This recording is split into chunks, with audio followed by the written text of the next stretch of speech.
Anong ginagawa ninyo?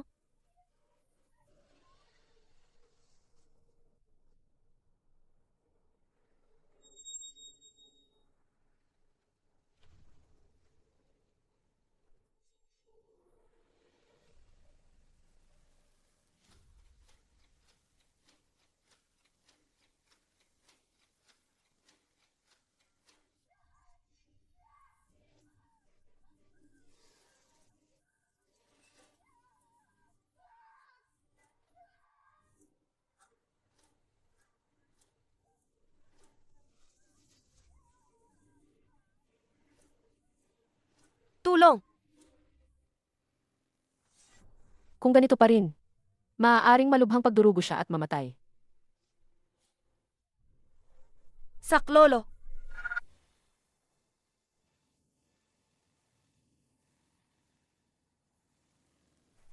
Sa ganitong oras na ba, ano pa ang pinoproblema mo? Apang ipinanganak ang bata, yun na siya. Siya si Gu Jin-an. Ahit pa magpad na kayo mamaya. Sa kanya talaga ang dugo. Sigurado ka nang nakakarating ka sa pamilyang mayaman ng Gu. At kung balikan ni Nanjiao at kunin niya ang bata, paano na? Hindi siya mabubuhay palabas ng delivery room. Nabayaran ko na ang doktor. Ngayong araw, si Sheng Nanjiao ay mamamatay dahil sa matinding pagdurugo.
Miss, naihanda na ang hiniling mong mga dokumento.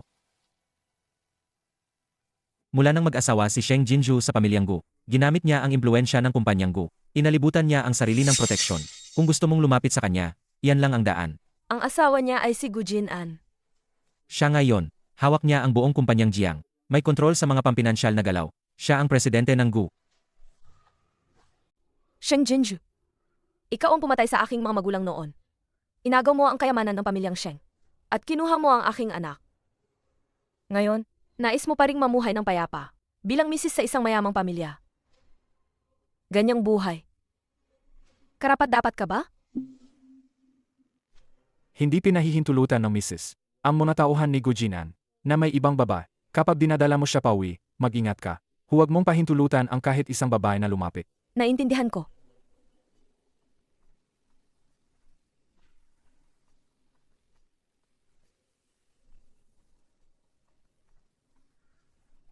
Mukhang hindi pamilyar ang mukha. Bagong super. Siya si Gu Jinan.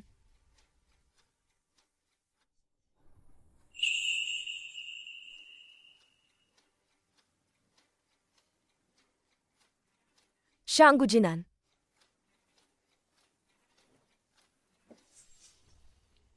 Walang nagsabi sa'yo. Hindi ba pwedeng may estranghero sa paligid ko?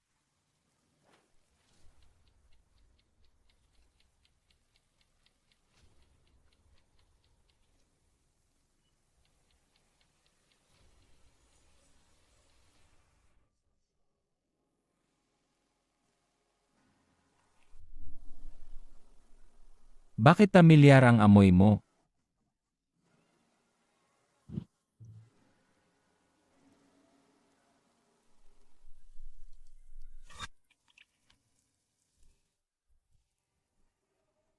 Kung hindi dahil kay Sheng Jinju, na palaging nasa ilalim ang proteksyon ng pamilya Gu.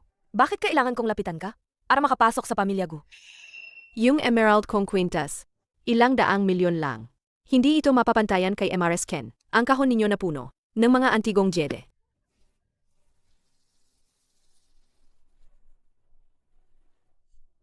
Sheng Jinju.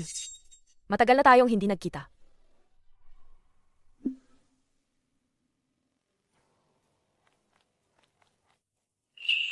Mahal, bakit ang dami mong ininom?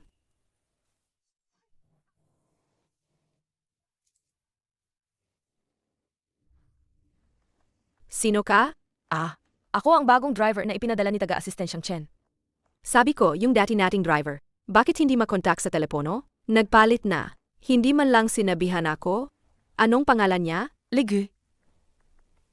Malupit na multo. Sino magbibigay ng ganitong pangalan?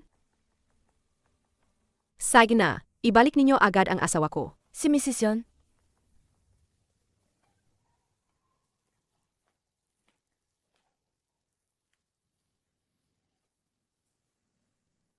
Hindi siya madalas makihalubilo. Hindi ko kilala ang super na to.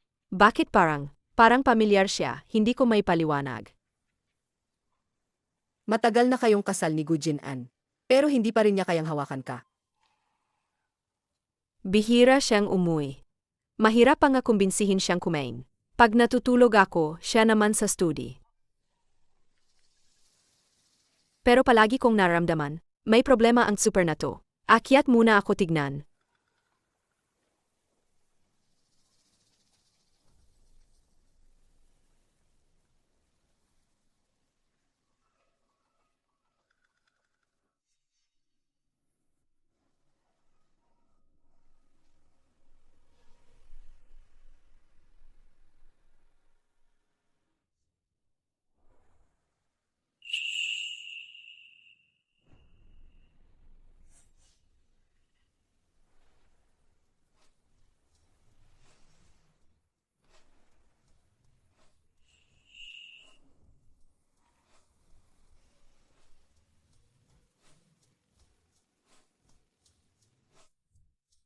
Sino ka?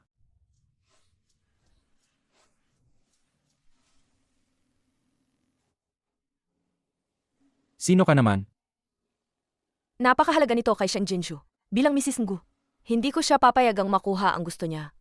Sino ka talaga? Hulaan mo.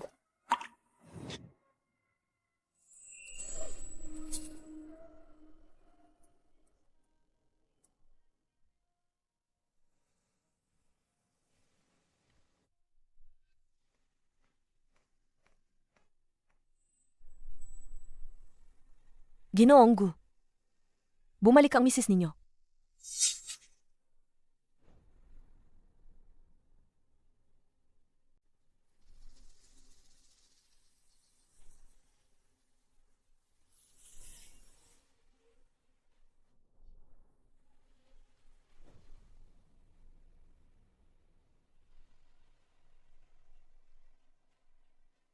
Tulungan mo po siyang umakyat at magpahinga. Bakit mo tinatanggal ang damit niya? Uminom ng sobra si Ginoong Gu. Nasuka siya at nabahiran ng damit niya. Natakot ako baka maamoy ng misis ninyo. Kaya tinulungan ko, hinugasan ko ang kamisa niya. Napakahusayng telang ito. Hindi ito dapat hugasan sa tubig. Hindi mo ba alam yan? Tama nga. Isa kang mahirap na trabahador. Anong alam ng simpleng super? Lumabas. Hindi ka na kailangan dito.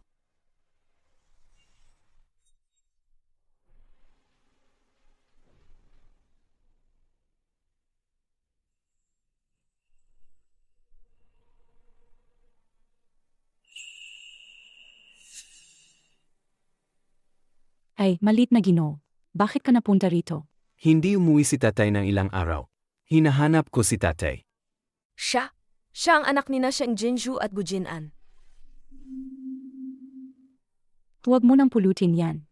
Alam ko, yan ang laruan na ibinigay sa'yo ng Ginoo. Hindi mo kayang itapon yan. Pero 2 taon na. Sinira na yan ni Sheng Jinsu 2 taon na ang nakalipas. Bakit mo pa hinahawakan yan araw-araw? Gumaki. Sino ang pumayag na pumasok ka sa master bedroom? Umuwi ka na sa kwarto mo. Umalis ka na.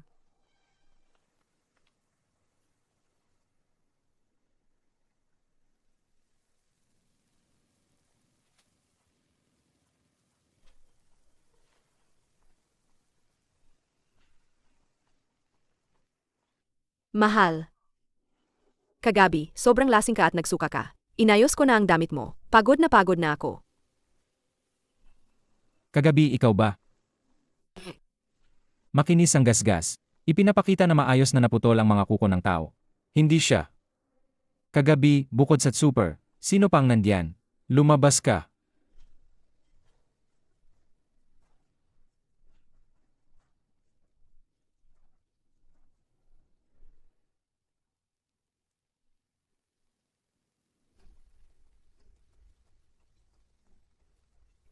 Kagabi, ikaw ang naghatid sa akin pauwi. Ako. Magmaniho ka at dalhin mo ako sa South District ng lungsod. May meeting ako ngayong gabi. Opo, Jigo. Asawa, gabi na. Kagabi pa lang ay lasing ka pa. Gayon ay lilabas ka na naman para magtrabaho.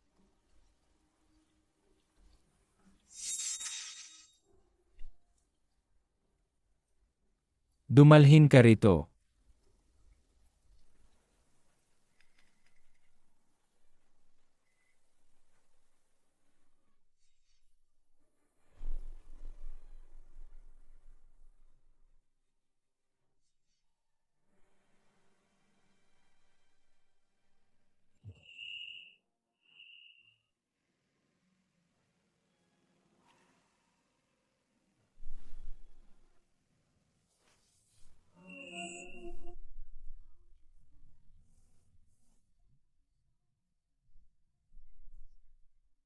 Talaga bang lalabas ang asawa? Kahapon sobra kang uminom. Baka ngayong araw mawi ulit sa lasing. Paano kaya kakayanin katawan mo?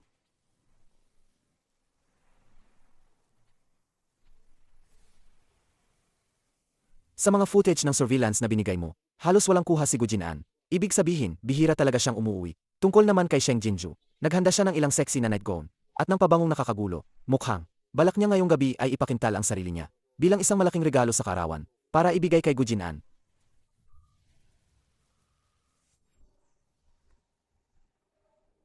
Ang isang malaking lalaki, ang lakad niya mabagal. Pasensya na, Jigo.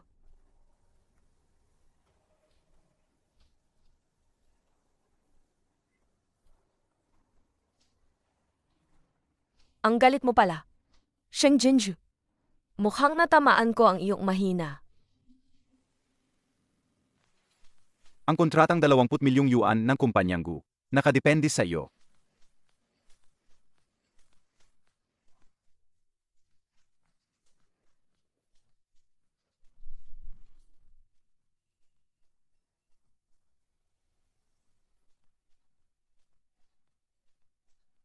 Jigu, Jigu, paano ninyo tingnan ang dalaga? Hindi ko talaga gusto ang mga ganitong bagay. Hindi ka pamilyar. Wala kang alam. Ito ang pinakasikat na mga babae sa Jiang City. Ang pinakamataas na klase ng mga babae. Ang mga murang babaeng palabas lang. Paano mo sila maihambing sa kanya? Narinig ko, ikaw at ang iyong misis. Hindi yata masyadong maayos ang relasyon ninyo. Ang mga lalaki nga naman, yung nakakaintindi, naiintindihan. Bakit hindi mong subukan? Ang pinakasikat na dalaga ng syudad ng Jiang?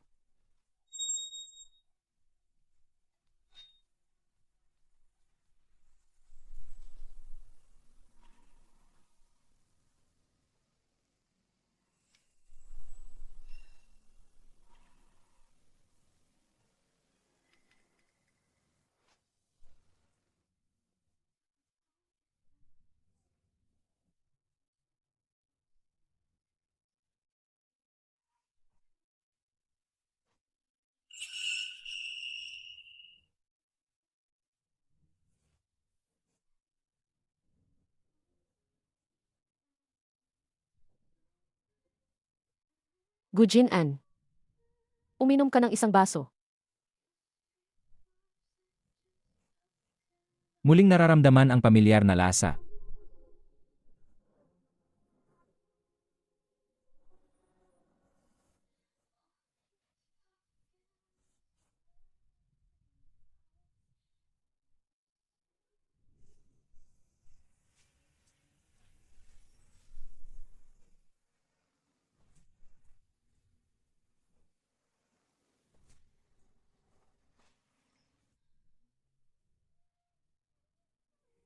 Hindi ba ang babaeng iyon noong gabing iyon, 7 taon na ang nakalipas?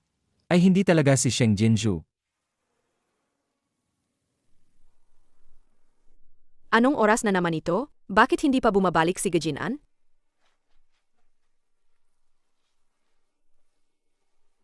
Ang super na misis ni Gujin-an. Kakatapos lang siyang tumawag. Sabi niya, may engagements hanggang gabi. Sino raw ang super? Gayong napakahalagang araw. Hindi man lang nila naalala na paalalahanan siya? Bumalik ka ng maaga. Parang siyang nga naman ngayong gabi. Siligi na naman. Parang 24 paghahati-7 siyang nakaduti ano? Nandun siya araw at gabi. Ang talagang makakainom si Gujin-an.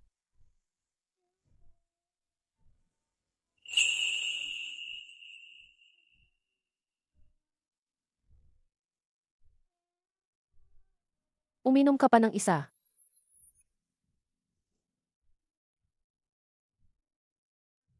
Ano ang pangalan niya?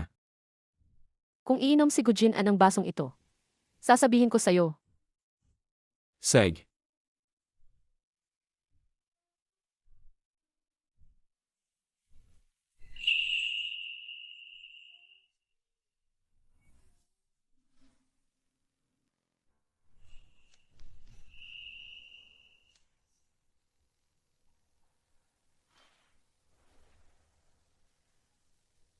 Maligayang kaawan, Gujin-an. Ito ay taos-pusong inihanda ng lahat, bilang isang sorpresa para sa iyo. Salama, may lakad pa ako, alis na muna ako. Ay, hindi pwedeng umalis ang may kaawan. Kahit ano pa, kailangan, patapusin muna ang paghihip ng kandila at kainin ang keke. Kausapin ang mga tropa at mag-inom ng 2 baso muna. Ara, halika. Halika, halika. Miss, ito ang mga gamit niya para sa'yo. Lahat ng footage na gusto mo, wala ni isa ang na-miss. Sheng Jinju. Matagal na kayong ina at anak na gumagawa ng masama. Pero matalino kayong pumipigil. Nagtatago sa pinakamalakas na impluensyang Jiang City. Sa ilalim ng pamilya Gu. Tunay nga si Gujin-an. Siya ang inyong tanging daan palabas. Ngunit siya rin ang inyong kahinaan.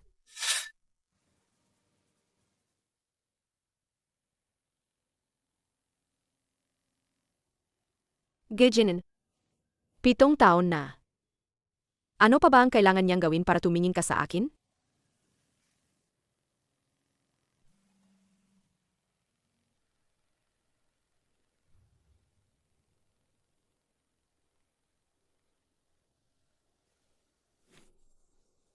Walang hiya kang babae. Inaakit mo pa ang asawa ko.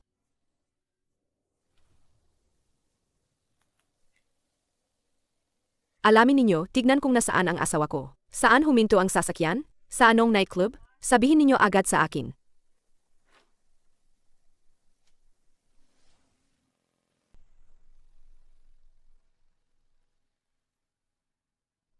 Oy, nahanap na ba? Pasensya na, Ginanggu. May inilagay sa sasakyan ni Ginoong Gu. Isang anti-tracking device. Ano?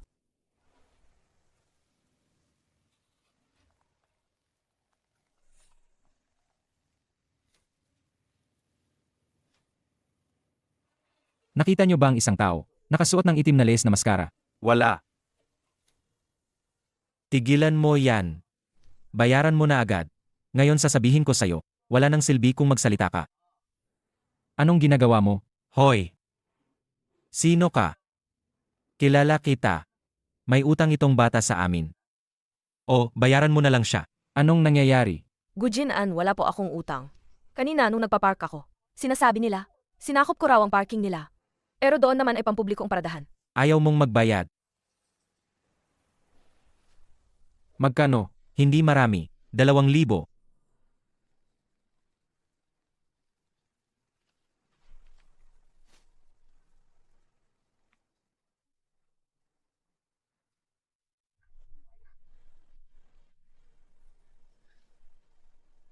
Gujin-an, hindi dapat natin ibigay ang pera. Saan ka nanggaling kanina? Kanina. Nasa parking ako buong oras. Ginulo ako ang 2 yon ng matagal. Hindi ka pumasok sa loob ng private room.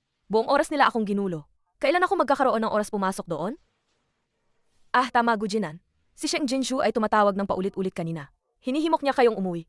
Umalis na tayo.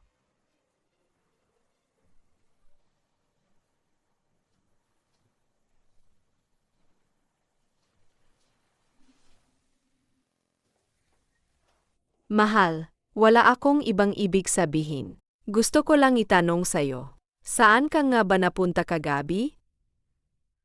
Sa susunod, pwede mo ba akong isama? Palagi ka namang late sa trabaho. Hindi ako kampante. Ako naman ang gusto kong itanong sa'yo. Noong gabing iyon, 7 taon na ang nakalipas. Paano mo ba talaga nakapasok sa kwarto ko? Ang dami nang nangyari mula noon. Bakit mo pa rin binabanggit yon? Ang iyan ay ni Gamaki. Hindi mo ba na-test nun? Bata ba niya sa'yo? Wala ka bang tiyak na naramdaman?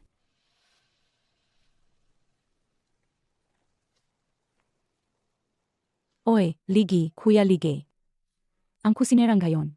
Nagluto ng mani para tanghalian. Gusto mo bang tikman? Hindi na, allergic ako sa mani. Ah, tama nga pala. Naiwan sa bahay ang art assignment ni Gumochi. Naiwan nga siya. Hanapin mo nga pakibisita.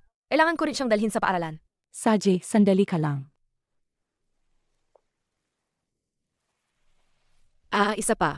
Mahal, yung mga sasakyan na binili mo noon, nasa parking lot ba ang kumpanya lahat? Nakapark na ba sila doon?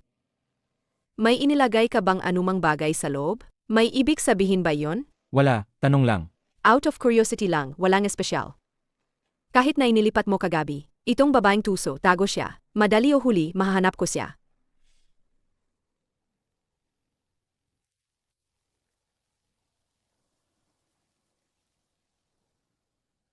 Ano ang tinitingnan niya? Baka ito ang super? Tinulungan ba niya sang itago? Itinatago niya sa? Akabukas pa lang ang lahat. Kapag naitanim ang pag-aalinlangan, dadalhin na nito ang sarili, usbong. Ano pangalan niya? Sino? Tinatanong mo bang super? Ang pangalan niya ay Ligay. Paano ba may mga tao na pumipili ng ganong klaseng pangalan? Pangit pa, malas pa.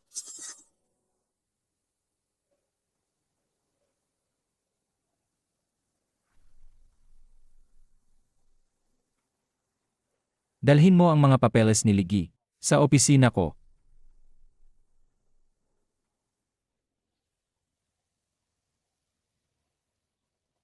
Gujinan, narito ang hiniling ninyo kanina. Mga papeles para sa pagpasok ni Ligi.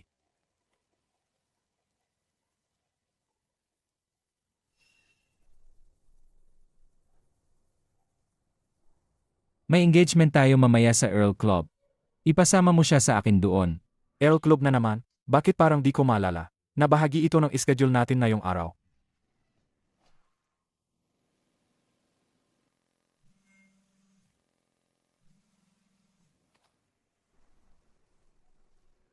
Nena, tiningnan namin lahat ng mga ampunan sa Jiang City. Kinumpara namin ang ENA ng mga bata roon.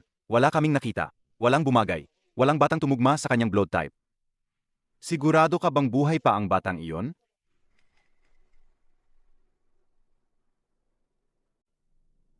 Buhay pa siya.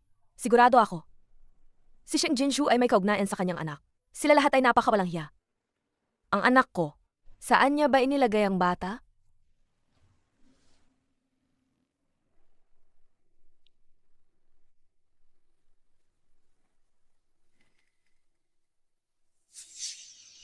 Kailan naging ugali niyang magsuot ng wristband?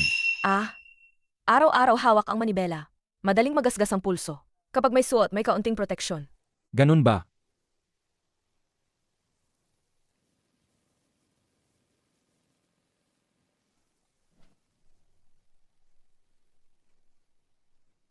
Gujin-an, alas 9 ng gabi ngayon. Sigurado po ba kayo? Pupunta pa rin ba kayo sa nightclub na ito? Kahit anong oras, handa anumang oras. Bilang driver ng kumpanyang Gu, dapat sumusunod tayo sa mga patakaran. May 6 na beses na overtime pay. Hindi mo ba naalala ang employee rules? Sige na. Dahil sa 6 na beses na sahod, ayos na. Kayo na po.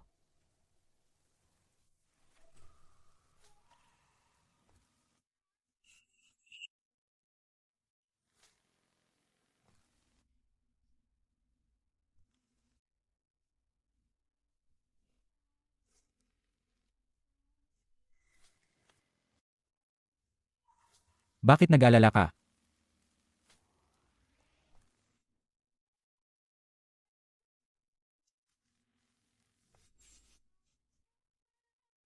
Huwag kayong bababa ng kotse. Maghintay kayong mabuti, babalik ako.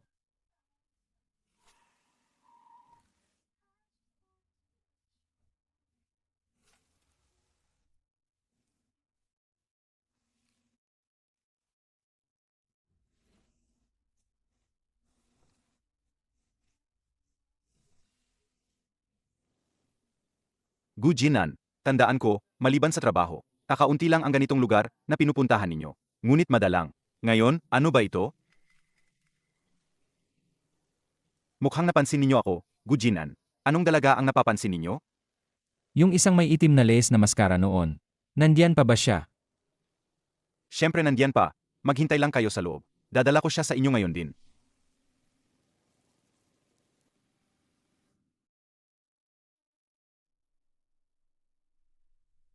Gujinan, alam mo ba, kapag ang isang lalaki ay lalong naintriga sa isang babae at mas gustong tuklasin ang itinatago niya, yun ang panahon na siya'y malalim ng nakabaon. Hindi niya makuha ang tiwala mo. Pero paano kung makuha niya ang puso mo?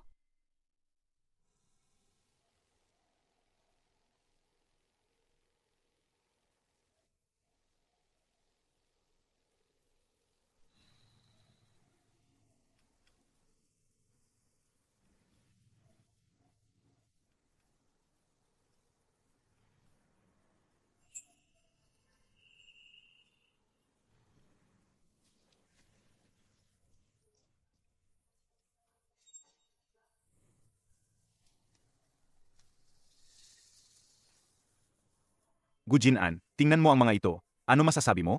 Hindi. Gujinan. Uminom ka ba, Gujinan? Inom ka na, Gujinan. Labas. Lahat lumabas.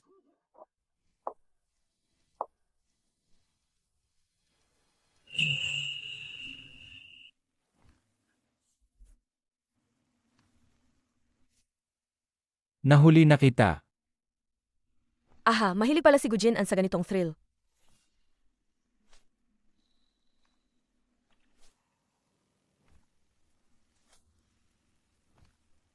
Anong balak mong gawin? Hayaan mo, titingnan ko. Ang tunay mong pagkatao.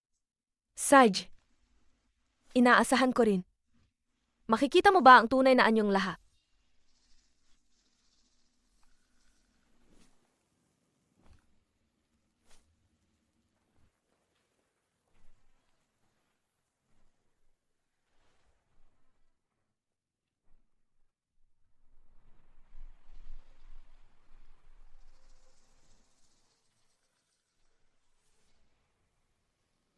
Nakikita mo ang kotse na yon?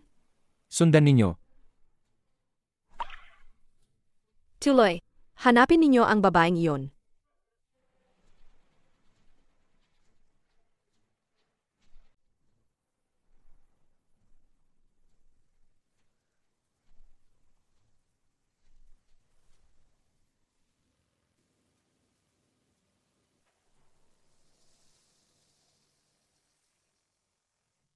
Nandito ka pala, babae.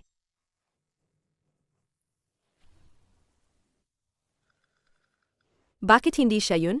Sino ka ba? May sakit ka ba? Kanino ka nagsasalita? Baliw ka ba?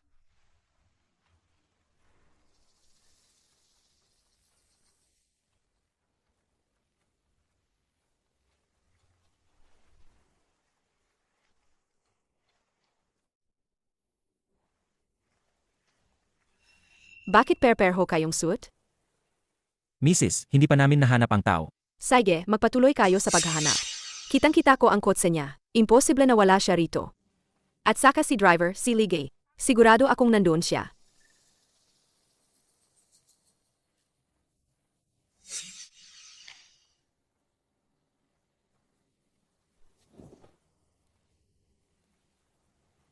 Hanapin ninyo sa mga kwartong yon.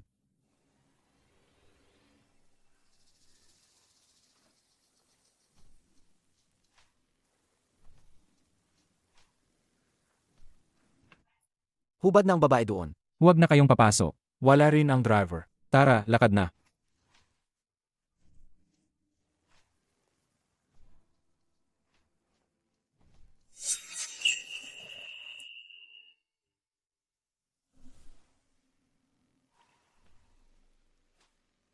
Nag-enjoy ka ba? Hindi ka palasing. Bitawan mo ako. May naglagay ba ng gamos sa inumin ko? Ang tapang naman nila. Gujin-an, nagkakamali ka. Hindi yung gamot. Medyo malakas lang ang alak. Pero, ngayon parang may inilagay na. Ikaw,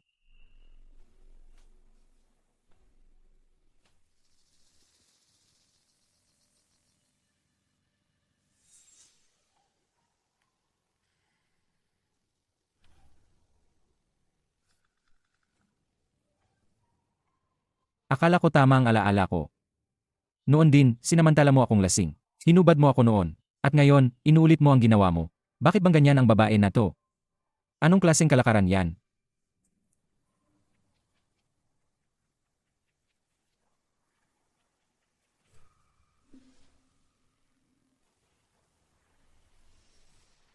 Kay, Gujin-an, gising ka na pala.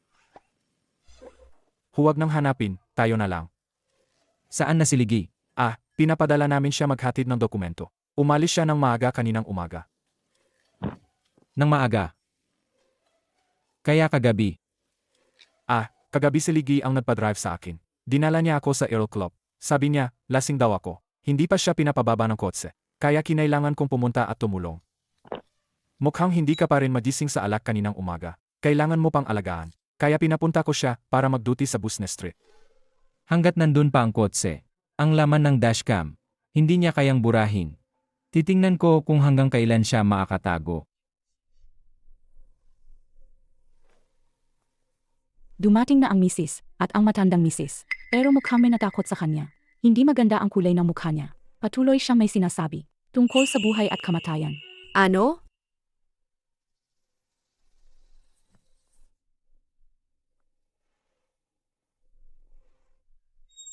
Mama, bumalik na siya. Bumalik na ang pamilyang Sheng. Ano ang sinasabi mo? Matagal na akong hindi pumupunta sa opisina. Ang tagal. Ngayon ng umaga, naisip kong pumunta para tingnan ang financial report. Ngunit, sa records room, sa lahat ng dokumentong pinirmahan ko nitong 7 taon, may dagdag na isang pahina. Isang kopya ng death certificate ni Sheng Nanjiao. Paano nangyari yan? Ang 3 tao sa kanilang pamilya. Hindi ba kanina pa sila lahat napapatay na? 7 taon na ang nakalipas, wala na silang naiwan. Lalo na si Sheng Hongshu. Tayong lahat mismo, nakatunghay nang makita siyang tumalon.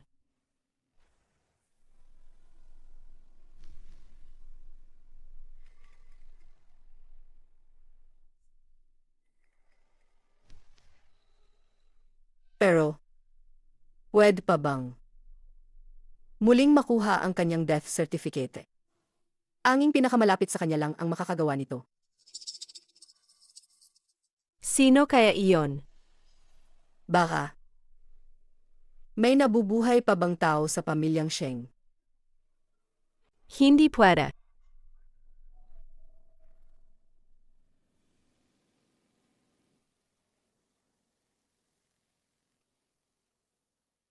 Na-extract na ba ang mga naitala ng dashcam?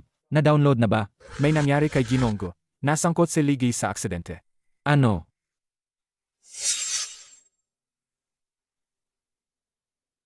Kamusta ang kalagayan? Nakita ko na ang mga roadcam. Biglang bumangga ang isang truck palabas. Tama ito ng sasakyan.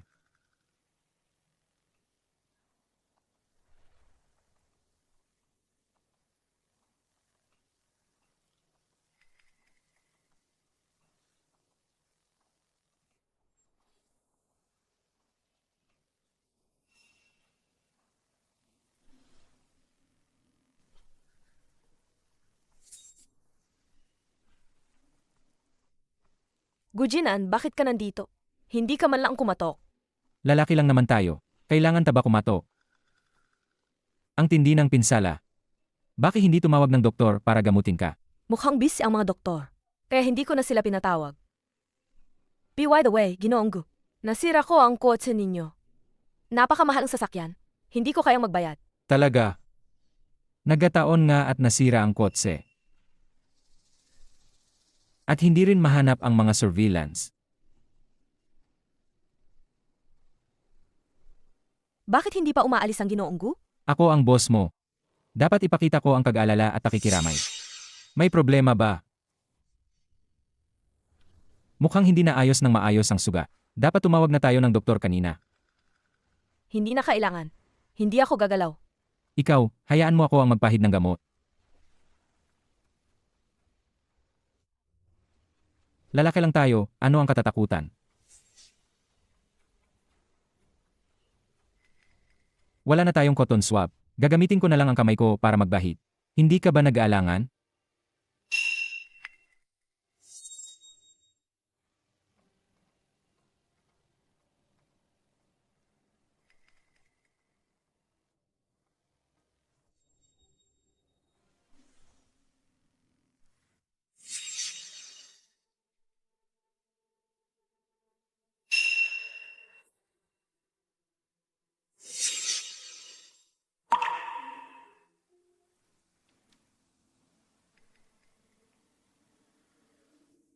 Sapat na.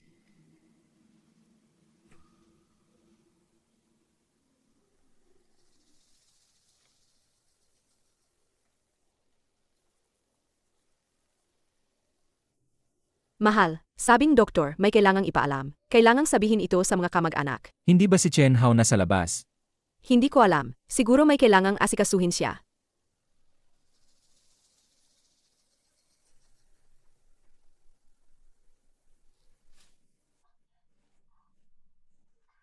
Isang lalaki pa naman ang nangahas, at nilalambing pa sa asawa ko. Ano kang naapaisi?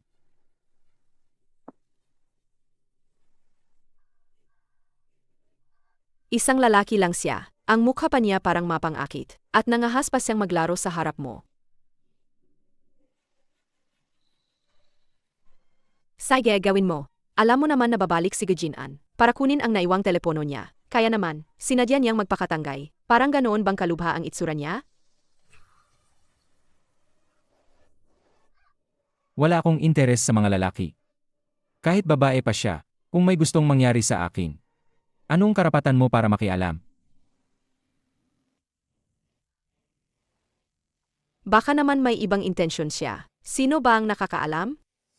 At may connection pa ang Earl Club. Sino ba talaga ang babaeng yon? Gayon ka, mas pipiliin mo pang pumunta sa ganitong klase.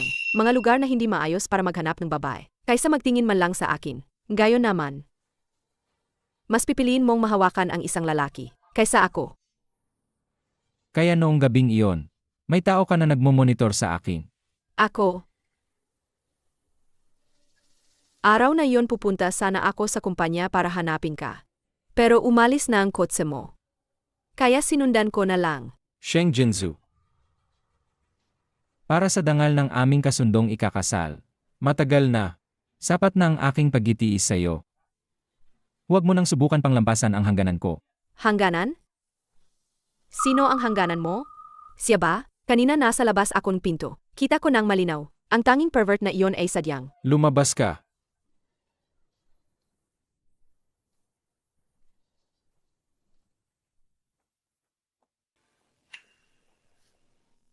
Ayos ka lang ba? Tatawag ako ng doktor para sa'yo. Hindi na pwedeng ganito pa magpatuloy. Dakpin niya ang iba pero hindi ako. Bakit naman? Jinang, sabi ni Gujin-an. Hindi na raw siya uwi para kumain mamaya.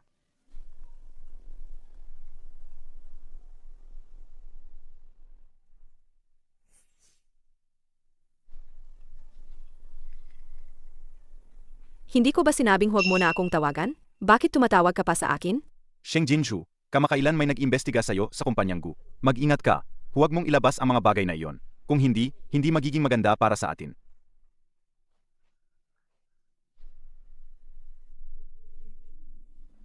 Baka si Gujin-an ito? Nakita niya ba ang mga sanggay sa ibang bansa? May problema sa mga talaan ng account.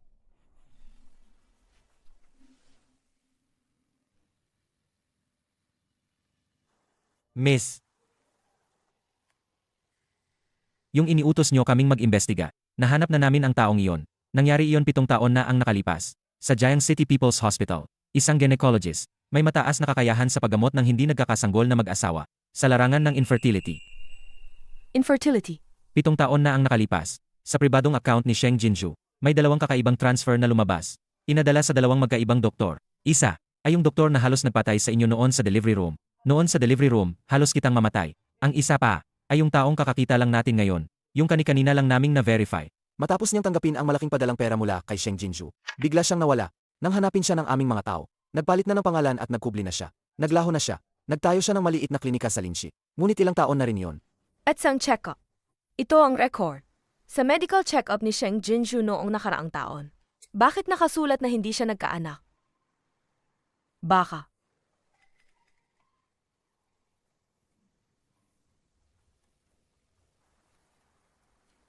Kayo muna, bumaba kayo. Sundan ninyo ang 2 iyon. Tuklasin ninyo kung saan galing. Sedge.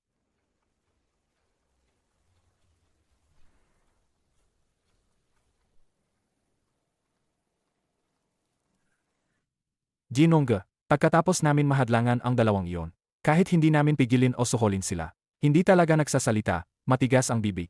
Kanino ba ang sasakyan nila? Na-record na namin, peking plaka ang gamit nila. Hindi namin matres ang pinagmulan. Kawili-wili.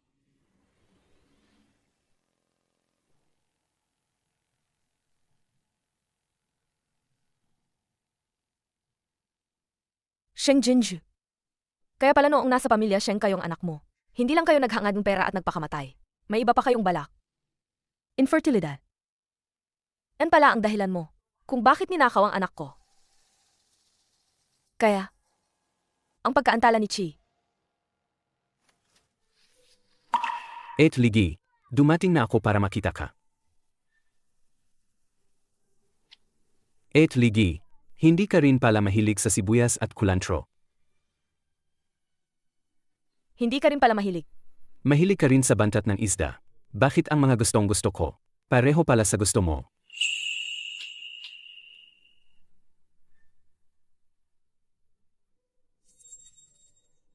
Papa, Kung totoo ang mga hinala ko, nais ko sabihin tungkol sa nangyari 7 taon na ang nakakaraan. Ang lalaking yon noong gabing yon sa Houting Hotel. Si Gujinan. ang galing ni Papa. Yung mga gusto kainin ni Kuya Ligi, parang pareho kami.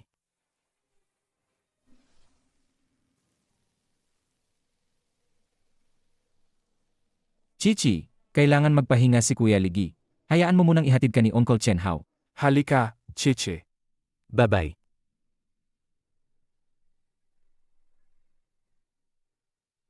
Ginoong Gu, anong nangyari sa kamay ninyo? Wala naman. Ito ang ulat ng investigasyon sa aksidente. Tingnan ninyo kung may kahina-hinala pa.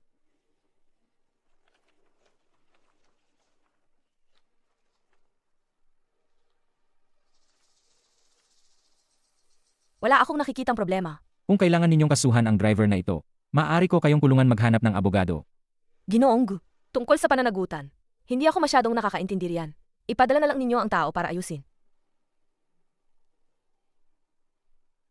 Ginoong Gu, kung wala na po ibang bagay, umalis na po kayo muna. Kailangang magpahinga pa ako.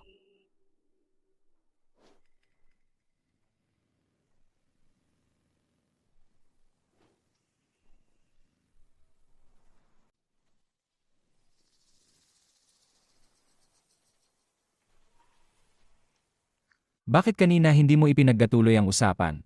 Yung usaping tutulungan kang maghanap ng abogado. Dahil alam mo naman, kapag umabot sa batas, kahit ang akusado, maaari silang mabuksan ng buo. Ikaw bilang nagrereklamo, wala ring matatakpan. Alam mo naman sa kumpanyang Gu, ano ang kahihinatnan ng pamemike ng dokumento sa pagpasok sa trabaho? Si Ligi ay hindi talaga ang iyong totoong pangalan. Sino ka ba talaga?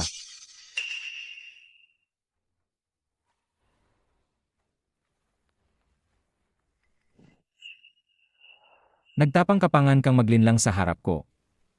Nataranta ka na ngayon, sa bagay, anong dapat takutin? Kasi hindi ko alam noon. Nasa hotel na yun, ikaw ang lalaking kumuha ng pagkabirhen ko. Pero ngayon, iba na ang lahat. Nagkakamali kang akala. Ang orihinal kong pangalan ay may ginakahulugang multo. Pero saan man ako mag-apply? Sabi nila malas daw pakinggan. Ayoko nang magpalit dahil mahirap. Kaya sa resume ko lang, nilinlang kong konti. At ang mga trabaho kong hinahanap ay karamihan, ay driver at mga mansador lang. Hindi naman sobrang higpit ang background check. Kaya minsan nagkaswerte lang. At napasok ako. Pero okay naman. Mahusay naman ako magmaneho.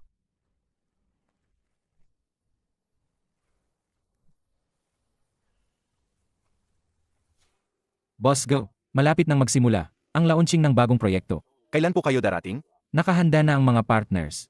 Naunawaan. Seg. Tingnan natin kung paano mo ito itutuloy. Kung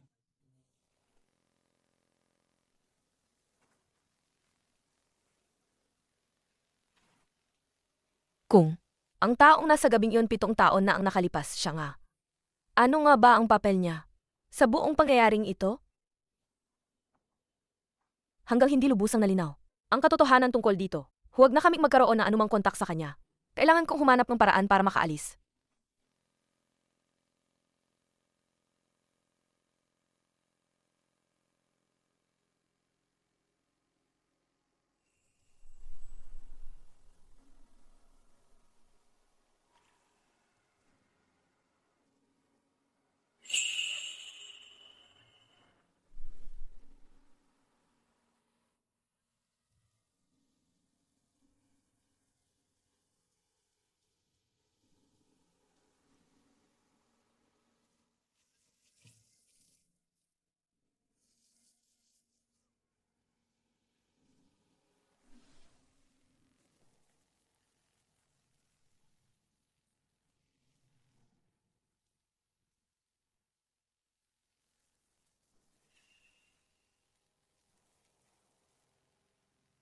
kapag nailabas si Ligi mula sa ospital, bantayan ninyo siya.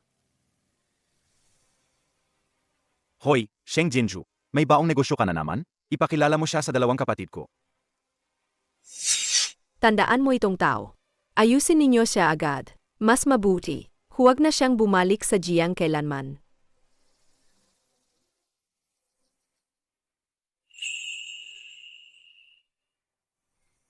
Hoy, Yung doktor na nagtago at may klinika sa Linshi, bigla niyang ibinenta ang lugar. Siguro napansin niyang tinitingnan ang kanyang account. Na inimbestigahan yon. Naghahanda siyang tumakas. huwag ninyo siyang hayaang tumakas. Pupunta ako ngayon. Maitatanong akong mahalaga ng harapan. Kuha ka ng pera, gastos mo na lang. Umalis ka. Hoy, ikaw. Eh,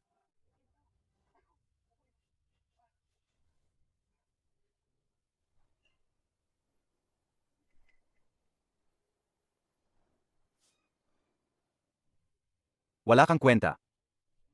hintay, hintay.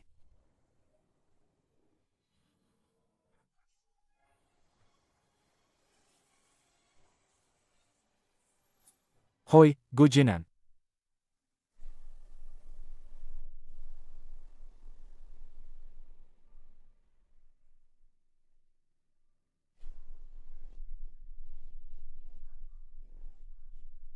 Anong nangyayari sa akin?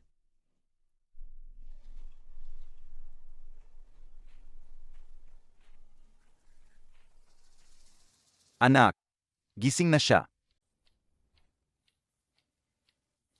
Nakatingin ka pa. May nagbabayad na mataas. Ibebenta ka sa ibang bansa bilang bayarang lalaki. Wala kang magagawa sa pagtitig mo. Ano? Kuya, mukha siyang pino at malambot. Mabebenta siya sa magandang halaga. Ganyan ang trip ng mga lalaki dun. Bagong gwapo. Ginusto ko siya. Mas maganda pa sa babae. Hindi tulad natin. Sundan natin ang uso. Laruin muna natin. Ikman natin ang pretty boy na to. Sige na.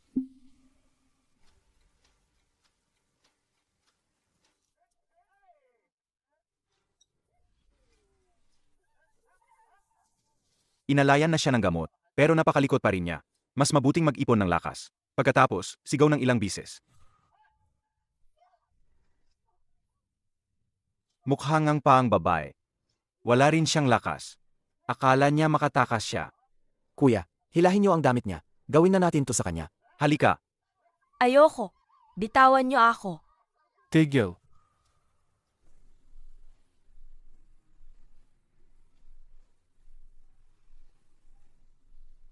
Kuya,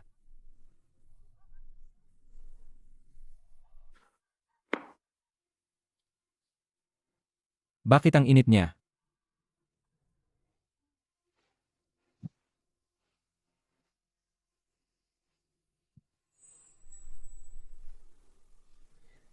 Dalhin niyo silang dalawa. Usisain niyo ng mabuti. Ayusin ng kuluyan. Opo, Ginonggu. Dalhin ninyo.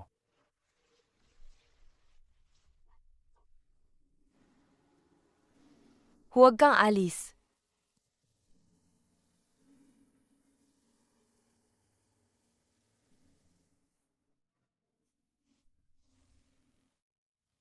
Nilagyan ka ng gamot.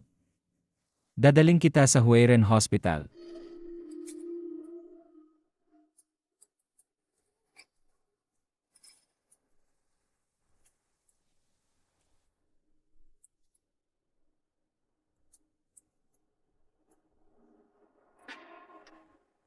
Alam mo ba, ano ba ang ginagawa mo? Masamang pakiramdam ko. Tulungan mo ako. May hangganan ang pasensya ko. Huwag kang maglaro ng apoy. Tulungan mo ako. Huwag kang gumalaw. Ayoko samantalahin ang kalagayan mo, pero hindi ibig sabihin na hindi ko kaya. Magkakatino ka. Ayoko kang galawin sa ganitong oras.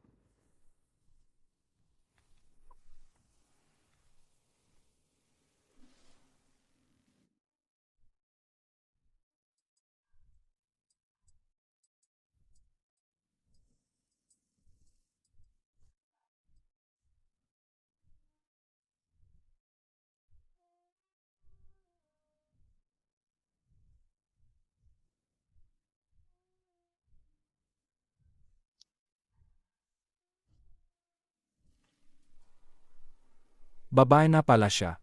Tumawag ng doktor. Opo.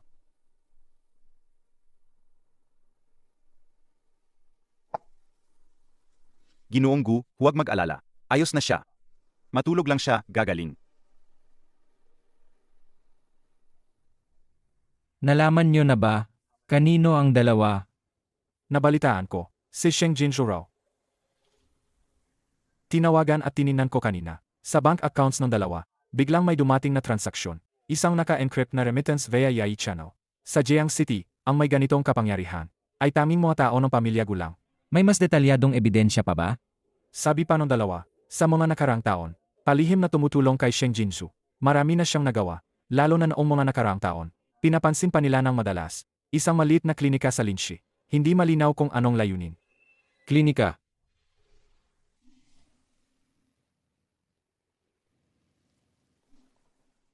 Gising na. Gujinan. Anong nangyari kanina? Wala naman. Dumaan lang ako sa bodega, may narinig. Kinaagahan ko lang na tinulungan. Isang super lang na pinakabulag ng gamot.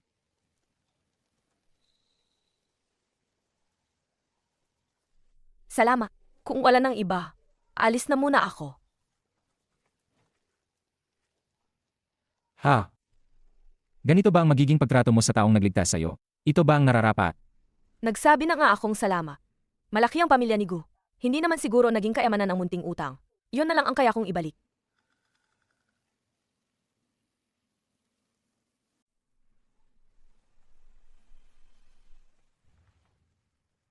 Isuot mo ang damit. Kakagaling mo lang sa ospital, huwag malamigan. Tayo na. Saan ka nakatira? Ihahatid kita pauwi.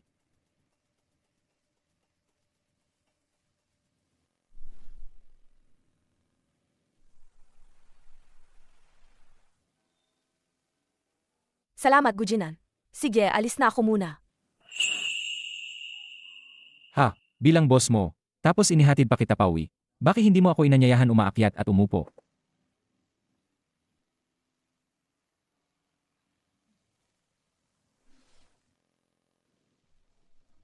Gujinan, medyo magulo lang sa bahay namin. Mukha kong, wala sigurong lugar na pwedeng pag-upuan para sa inyo. Salamat muna, Gujinan. Baka mas mabuti kung uwi na kayo muna. Bakit naman?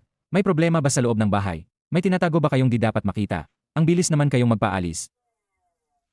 Sige, ayusin ko muna ang mga gamit ko.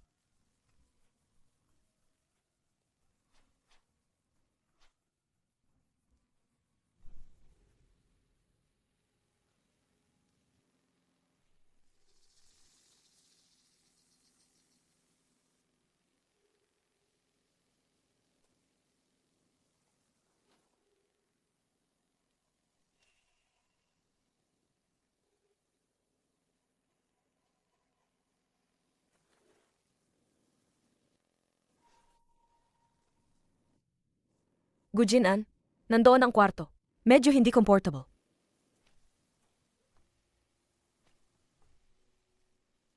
Hindi talaga comfortable.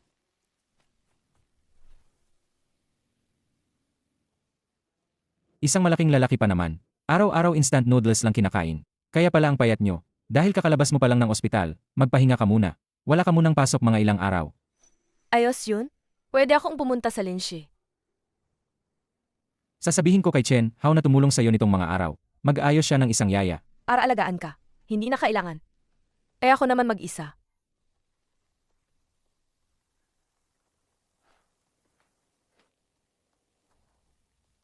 Anong yaya, ano? Halata namang humanap kayong tao. Para bantayan ako. Gujinan, ito ang recording ng papirma mula sa umagang bid meeting. Manatala ng papirma. Na-verify na ito ng sekretarya. Tingnan mo nga. Kay Ligid yan. May nangyayari ba diyan? Ang yaya na pinadala roon. Hindi siya lumayo, palaging kasama. Wala namang kakaiba. Matiyaga siya. Gujinan, kailangan ba palitan ang inyong personal na super, mag-assign ng ibang tao? Dahil baba si Lege.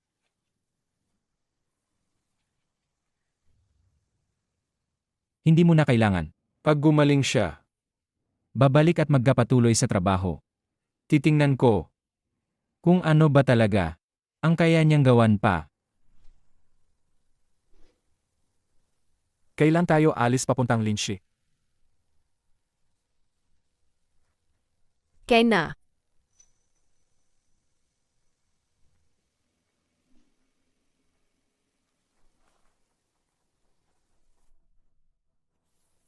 Lalabas ako para magtapon ng basura. Saj.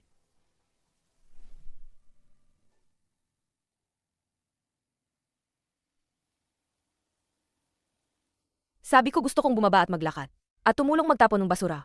Kaya sa wakas lumabas siya. Paraan ni Gujinan sa pagkontrol ng tao. Alagang mabisa. Na kaya kanyang ikulong sa bahay para magpahinga ng isang linggo. Kumusta ang sitwasyon sa Linshi? Tumakas ba ang tao? Gusto mo ba? Sumama ako ngayon? Nagpadala na sila ng tao roon para maghanap. Huwag mag-alala. Ibigay mo ang kamay. Titingnan kita. Gaano kalala ang suga? Maliit lang na sugat mula sa aksidente. Wala namang malubhang nangyari. Hindi ba nag-aral kang Western medicine? Bakit? Marunong din ang Chinese medicine. Anong marunong? Ngunit hindi nito magagamot ang sakit ng puso mo. Bakit ang lamig ng kamay mo? Kulang lang ang damit mo, ayos lang.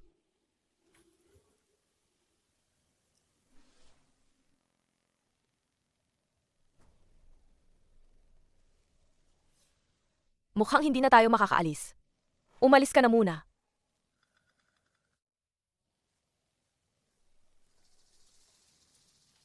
Nagtanong lang siyang direksyon.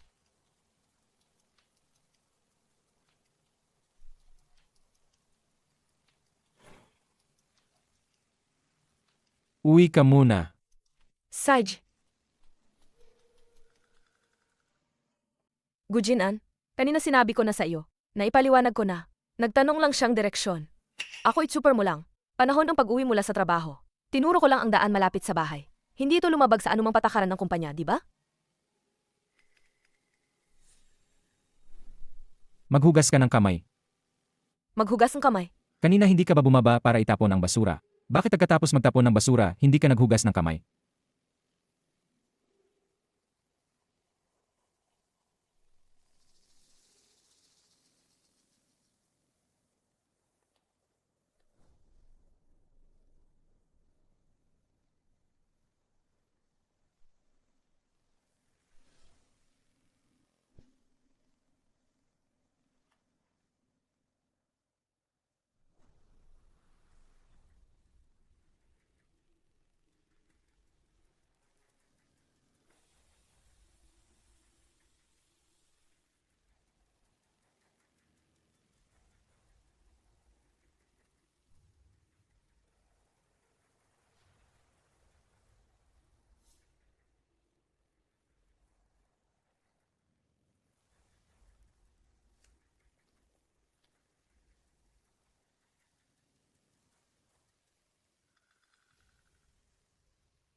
Hindi lang ako naghugas ng kamay. Nagdidisinfect pa ako. Kontento na ba si Gujinan? Noong nakaraang pagpunta ninyo rito, hindi ko man kayo pinaupo. Pero wala talaga kaming inumin sa bahay. Tubig lang walang iba. Uminom ka muna pansamantala.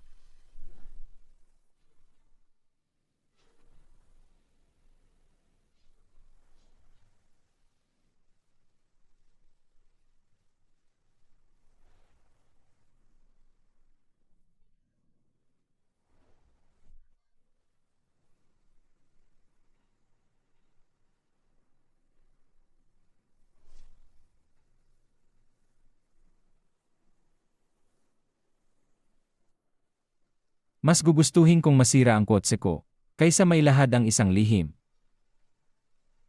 Bukod sa mukha sa ilalim ng maskara, ano pa ang meron?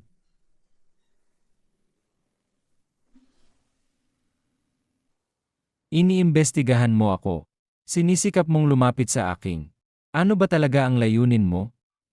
Ibinigay ko na sa iyo ang maraming pagkakataon, at hanggang ngayon di ka pa rin nagsasabi ng totoo. May kapalit ang pagsisinungaling, lalo na kapag sa harap ko ka nagsisinungaling.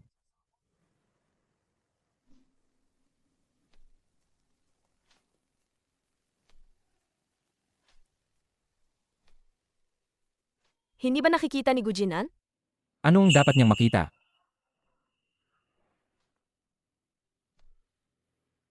Hinahangaan kita. Sinasamba kita. Gusto kita. Ano pa ba ang pwedeng dahilan? Kaya sinubukan kong lumapit sa'yo.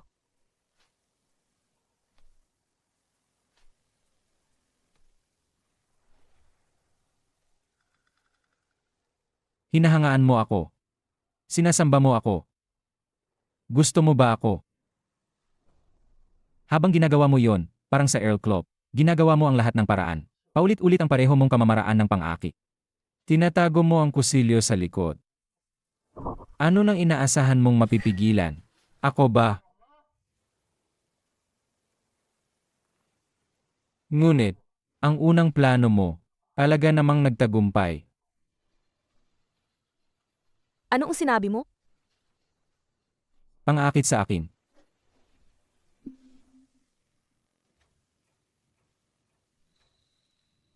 Bagaman hindi pa lubos na tiyak. Malaking posibilidad na siya ngayon. Yung lalaking yon noon. Kung hahayaan natin silang mga iyon, na makalusot ng maayos, ang 7 taong ako lang ang nagtiis. Iba na lang ang saysay ng paghihirap ko.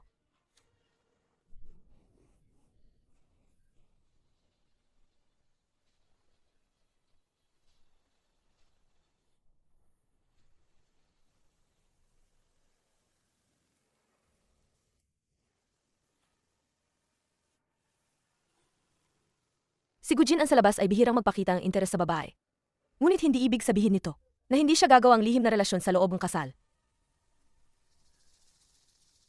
Hindi mo man lang naintindihan ang pinakapayak kong kalagayan sa pag-aasawa. Tapos nangahas ka pa ring mangistorbo sa akin. Ano ibig mong sabihin? Para bigyan ang bata ng isang matatag na kinabukasan at para iwasan ang atensyon ng media at ang kag-alboto ng publiko. Kaya noon, pumayag ako na isama si Sheng Jinzu at magdarehistro ng kasal sa ibang bansa. May isang maliit na bansang dayuhan noon na may kakaibang panuntunan.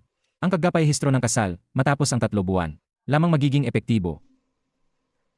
Ngunit 1 buwan lang ang lumipas. Pagkatapos naming ikasal, inilipat ko na ang aking bahay rehistro. Bumalik ako ng bansa at inilipat ang hukuman ng tirahan. Kaya, hindi talaga naging wasto ang aming kasal.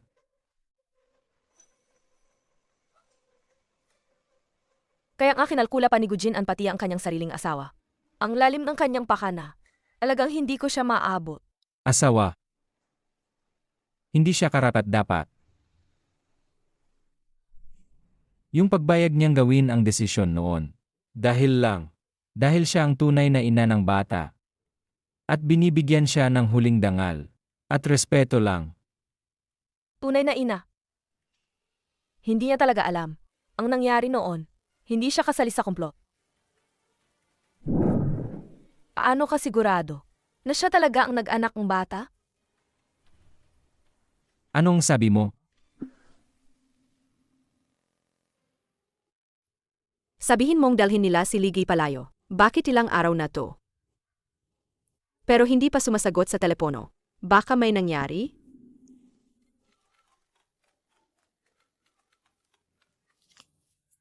Hello? Mama, ang tagal. Bakit ngayon ka lang tumawag sa akin? Hindi ako makatulog. Yung mga dati, dahil sa misteryosong lumitaw na sertipiko ng pagkamatay, kamakailan, pinag-uusapan ng palihim sa kumpanya, ang dahilan ng pagkamatay ni Sheng Hongshu noon. Lalo na ang mga shareholder na sumusuporta sa akin. Mukhang iniiwasan nila ako kamakailan. Hindi ba matagal na nilang sinabing, nasa katapusang taon, personal nilang ipapasa sa inyo ang posisyon ng chairman? Bakit biglang nagbago ang isip nila? Hinintay ko ng buong 7 taon para mapawi ang kanilang pagdududa. Ngunit nangyari ito sa pinakamahalagang sandali. Si Sheng Hongshu, lumabas ulit ang kaso niya. Muling binuksan ang usapin. Biglang naalala ko, hindi lang iyon sa loob ng kumpanya. May mga account din ang overseas ng kumpanyang Gu. Kailangan nating higpit na bantayan. Kung malalaman ni Gu Jinan, hindi niya ako palalampasin. Mula sa mga palatandaan, ang mga bagay na to, tila itinuro sa atin. Laban sa ating. Gu Jinan, padalhan natin agad ng tao ang klinika sa Linshi na inimbestigahan. Nakasara na ang klinika. Tumakas na ang doktor doon. Mukhang may tinatagong lihim ang taong ito. Alagang may sikreto sa kanya. Isarado ang lahat ng lagusan ng bayan. Hanapin ninyo siya agad. Dalhin ninyo rito sa akin. Opo. Dumating na ang tao ni Gu.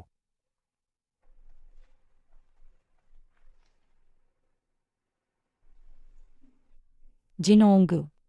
Huwag kang matakot. Sabihin mo lahat ng alam mo. Ako. Hindi rin ako lubos na sigurado. Alam ko lang tungkol kay Gumochi, na tuwing nagkakasakit siya, ang mga blood test at lab results niya ay itinatago. Kahit si Sheng Jinsu, kapag nagka-common cold at nagpa-check, minsan sinusuri din nila. Wala rin siyang dinalang anumang medical na record. Kabilang na ang blood type ng misis. Wala rin kaming nakitang anuman noon.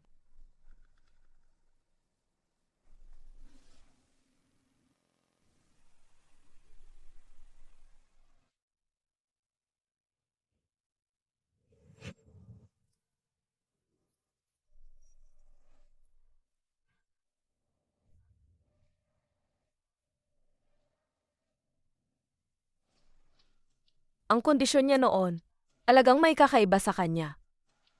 Baka nadrogahan din siya? Kaya nung nagising siya, hindi niya alam kailanman na ako pala ang babaeng iyon.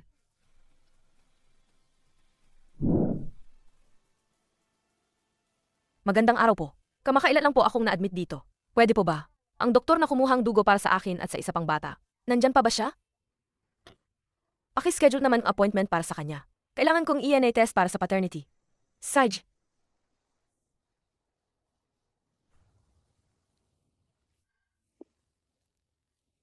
Paano? Umiinom ka pa rin ba ng mga gamot na iyon? Ilang taon na ang lumipas. Ikaw, anak ko, bakit hindi ka pa rin sumusuko? Hindi pa ako abot ng 30 ilang taon pa. Kung hindi ako makakabuo ulit, paano ako magkakasya?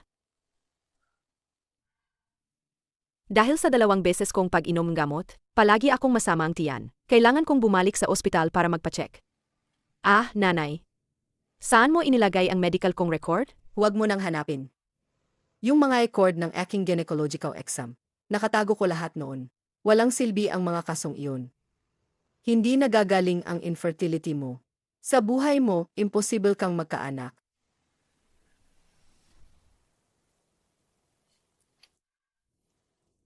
May mga paraan pa naman nating maisip. Kung talagang hindi kaya, mag-if na lang. May mga paraan pa naman nating maisip. Kung talagang hindi kaya, mag-if na lang. Kailangan din si Gu Jinan. Kailangang makipagtulungan siya. Sa tingin mo sasang-ayon siya. Naalala mo nung naakit ka kay Gu Jinan. Umiyak ka, umiiling para lang pakasalan siya. Pero sa oras na yun, nalaman sa ospital ang infertility mo. Swerte mo lang naman. Naabutan mo ang kaguluhan ng pamilyang Sheng. Sa tamang panahon ng pangyayari, doon namin naayos ang plano. Kinuha namin ang isang bata. Pagkalipas ng 1 taon, nagpanggap kang ina ng bata, at pinakasalan mo si Gu Jinan. Aya lang, ayaw palaga ni Gu Jinan. Nahawakan ka. Lalo na, ang magpaanak ka pa para sa kanya. Ano pa bang silbi ng pagagamot mo? Sa tingin ko, yung mga record ng kaso, mas mabuting sunugin na agad, para wala nang maiwan na problema. Hindi na pala nakakagulat bakit sinisita ako ni nanay at lola. Palagi nila akong sinisampal. Kasi pala malaki silang kasalanan. Pero hindi naman si Muchi talaga ang anak ko. Kung balang araw, dumating si Gujin An mula sa labas, na may dalang ibang babae, at hindi malapit ang bata sa akin. Paano ako magtatag sa kumpanyang Gu? Kaya bakit hindi ka magmadali? Habang hindi pa lumaki ang maliit na salot, lumapit ka sa kanya at pagtingin ang ugnayan. Ganyang kaliit na bata, magbigay ka lang ng munting regalo, pabiruin mo ng ilang beses, tapos ayos na. Sekirin mo habang bata pa siya, isang batang kulang sa pagmamahal ng ina. Madali lang yan. Kayong dalawang halimaw. Sabihin ko kay Papa.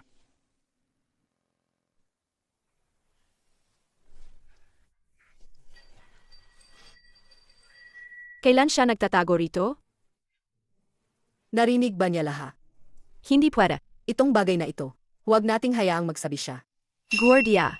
Ginang. Mabilis, hanapin at isauli si Gamuki. Opo.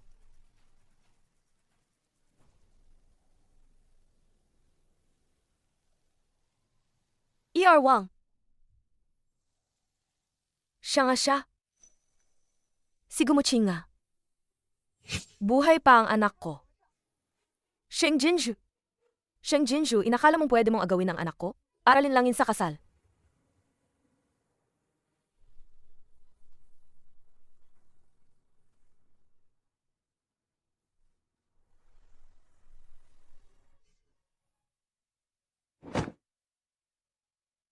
Huwag tumakbo, Gumachi. Huwag mo akong sanden. Hanahanap ko si Papa. Dahan-dahan, Gamuki. Mama. Sigurado, hanapin niya si Gujin An. Itong bagay, hindi talaga dapat niya itong ikwento. Pero, ngayon, asawa ka na ni Gu. Kahit na ngayon, walang umiiral na batang ito, hindi na ito makakaapekto. Samantalahin na.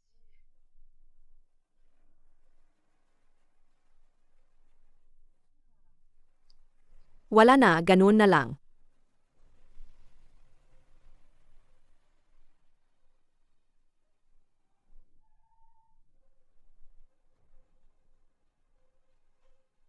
Chichi.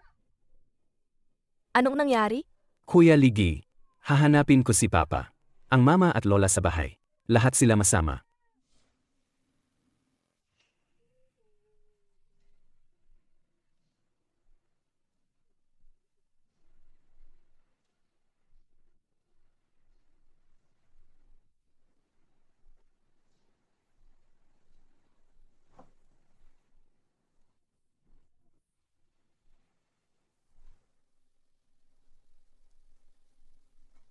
Bago mag-lunes, isubmit ang proposal.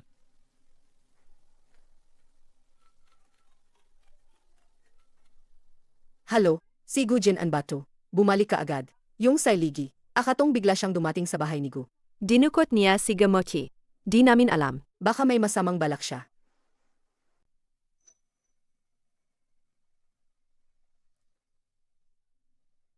Ngayon, kailangan agad mahanap ang bata. Patayin silang lahat. Lahat ng pananagutan. Pananagutan. Lahat ng pananagutan. Lahat ng pananagutan. Ipakasa na lang kay Ligi. Walang saksi, patay na nga, walang ebidensya. Yung mga ipinadala nating tao, palagi nang wala ng balita. Hanggang ngayon. Wala pa ring balita. Baka naman sa kotse ni Ligi, may nilagay silang pang-prevent ng tracking. Kung ganun lang. Madali na siyang mapagdudahan ni Gujin An. Mamimigay na si Gujin An ng hinala. At ikaw naman, bilang asawa ng mayamang pamilya. Kung mag-utos ka lang.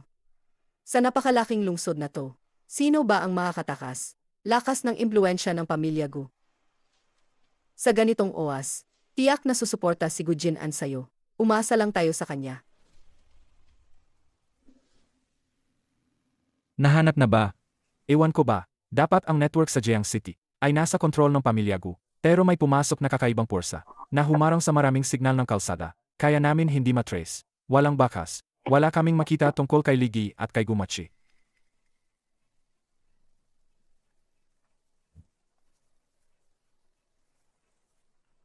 Ano ba yung nangyayari? Honey, tingnan mo ito. Anong koneksyon nito sa pagkawala ng bata? May kinalaman ba talaga? Hindi mo sinasabi na, matagal mo nang alam na may problema sa resume ni Ligi? Na may hindi tama sa pagkakakilala niya? Gu Jinan, Tingnan ninyo ang mga CCTV sa rutang ito na yon. Ang posisyon ng signal. Malapit sa villa ng pamilya Gu, lahat ng CCTV record sa loob ng 1 milya, pinangangasiwaan ng mga taong taga Gu mismo. Bakit nga ba nawala rin ang mga record sa mga kalsadang malapit sa bahay? Baka. Marahil ay naapektuhan, panlabas na interference sa signal. Posibleng gumamit si Ligi ng paraan para sadyang takpan ang ebidensya ng pagdukot. Ang aking mahal na apo. Sana'y wala siyang nangyari. Gu Jinan. Gayon, 2 guwardiya sa villa. Ang kumilos ng kahina-hinala. Bigla nilang sinabi na may problema sa bahay. Kaya kailangan nilang mag-leave ng ilang araw. At umalis na sila bago pa kami bumalik. Hanapin ninyo ang 2 guwardiyang iyon. Imbestigahan ng mabuti. Tingnan ninyo kung ano ang nangyari. Bago mawala ang bata, alamin ninyo ng malinaw.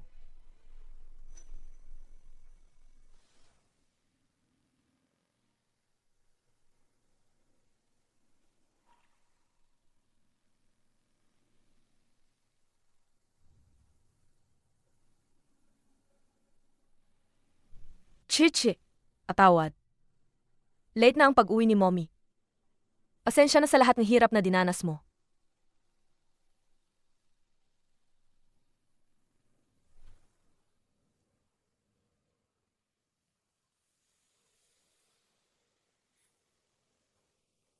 Ang CCTV sa bahay, matagal nang sira. Tinawagan ko na ang technician. Sasabihin niya na darating siya nitong weekend. Talaga ba? Anong swerte? Simula nang dumating si Ligay, parati may nangyayari sa bahay. Mga kakaibang bagay. Malamang ang pagkawala ng bata ay may kinalaman sa kanya. Gu Jinan. Hindi maabot ang telepono ng guwardiya.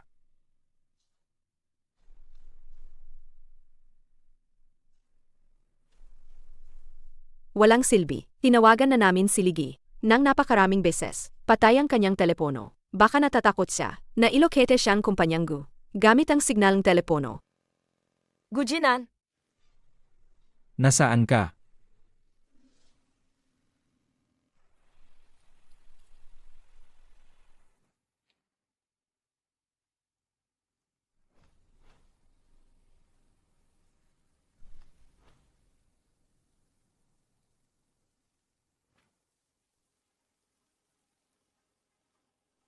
Gusto mo bang makita ang anak mo? Halika sa Houting Hotel at magkita tayo. Bakit sa Houting Hotel?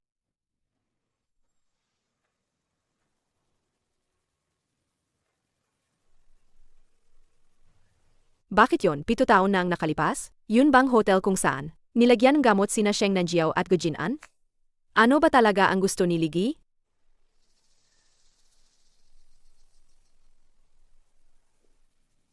Magandang araw po, Ginoo. Ang kaugalian sa aming hotel.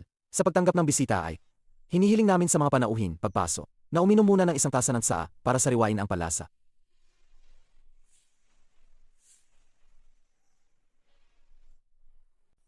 Ibig sabihin nito, Magandang araw po, Ginoo. Ang kaugalian sa aming hotel. Sa pagtanggap ng bisita ay, ang mga panauhin, pagpaso, tikman muna ng 1 malamig na tsaa, 2 tasa ang nasa mesa, 1 ang malakas, 1 ang mahina. Pili ka lang ng 1 tasa.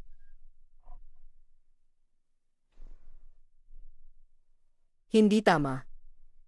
Ang regulasyon na Houting Hotel. Lahat yun tinanggal na 5 taon na ang nakalipas. At saka, ang mga dekorasyon dito, ahawig ng mga damit nilang sinuso. Paanong pareho silang eksakto noong 7 taon ang nakalipas? May taong sadyang gumagawa nito. Bakit? anong ibig ninyong sabihin? Muli ninyong susubukang ibalik. Ang lahat ng palilinlang yung 7 taon ang nakakaraan. Gu Jinan, hindi ako yun. Kung hindi ako, sino pa ang makakakita? Sa proseso nung pinaglagaan ako ng gamo, bakit napakasinsig ang detalye na alam ninyo? Baka may iba pang tao noong gabing iyon.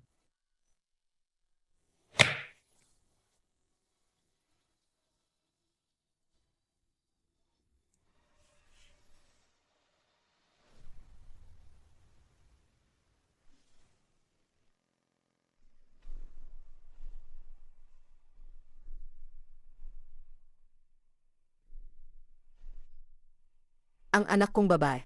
Asama ka na niyan sa kasal, matagal na. At nagkaanak na rin siya para sa'yo noon pa. Ngayon sasabihin mo sa amin na. May iba pang tao noong gabing iyon. Kung hindi siya noong gabing iyon. Paano namang naging anak yan? Galing ba ang bata sa butas ng bato? Walang katwirang ganyan. At saka, ang nangyari ngayon, hindi namin kasalanan. Iyan ang gawa ni Ligi. Siya ang nagtanggay kay Machi. Wala siyang mabuting intensyon. Sinasabi mong wala siyang kinalaman sa nangyari ngayon. Kaya ang lahat noon ay tungkol sa inyo. Sa wakas inamin ninyo ang ginawa ninyo, mga maruming paraan. Noon, alagang kayo ang nagplano noon. Hindi, Gujinan. Noong gabing yon, hawak ko ang sanggol na bagong silang, nang hinanap kita. Hindi ko ba naipaliwanag na? Noong gabing yon, uminom din ako ang di malinis na inumin. Kaya nga, Kayo kanina, bakit kayo nagkatayo sa labas ng pinto? May nerbiyos. Pumasok kayo at nakita ang dalawang kasa ng saa. Bakit kayo muling nagtataka? Hindi ba dahil nababahala kami tungkol kay Gumachi? Kaya kami nababahala, di ba?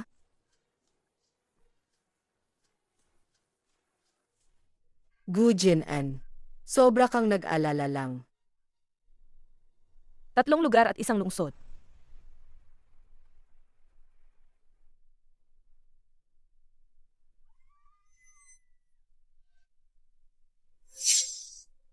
Ito ay Sheng.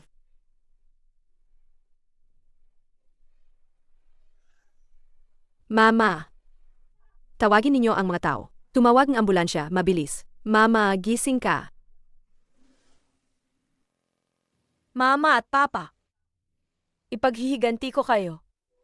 Ang mag-inang ahas, na inagaw noong mga araw na iyon. Sisiguraduhin kong babayaran nila ito ng higit pa. Ang 100 beses.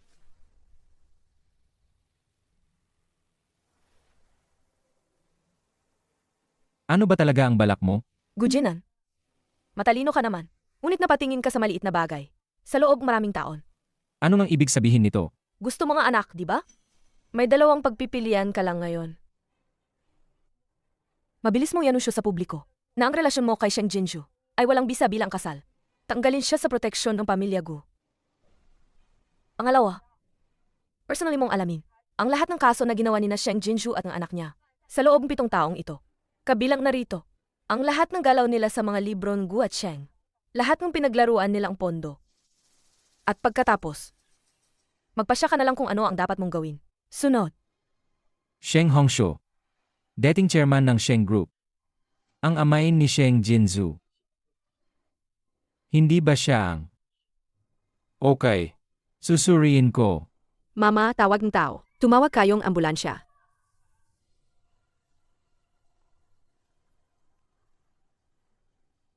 Sir Gu, nakasakay na sila sa ambulansya. Ang dami nung nangyari. Hindi ba natin tatawag ng pulis? Nawala si Muchi ng matagal na. Nag-report ba ng pagkawala si Sheng Jinju? Biglang nawalan na malay ang kanyang ina. Alam naman niyang tumawag ng 911 para sa ambulansya. Ang anak niya ay nawala ng matagal na. Pero hindi niya alam na mag-report sa pulis. Sa tingin mo ba posibleng ganoon? Hindi possible, maliban kung Isara ang kumpanyang Gu at ang tiyahan ni Hauruzen. Walang kapasok at walang lalabas. Maliban kung payagan ko.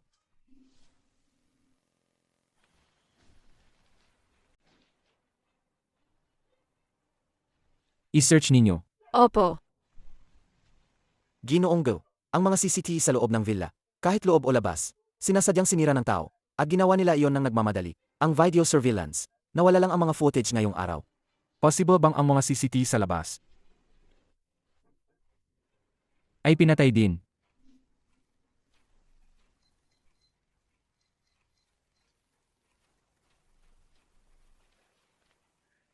Hueren Hospital.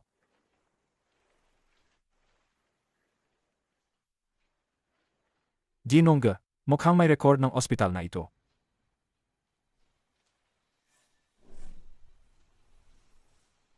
Bakit ka sigurado? Bakit ka tiyak na siya ang nagpanganak?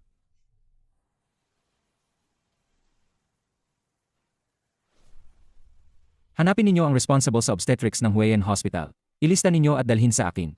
Opo.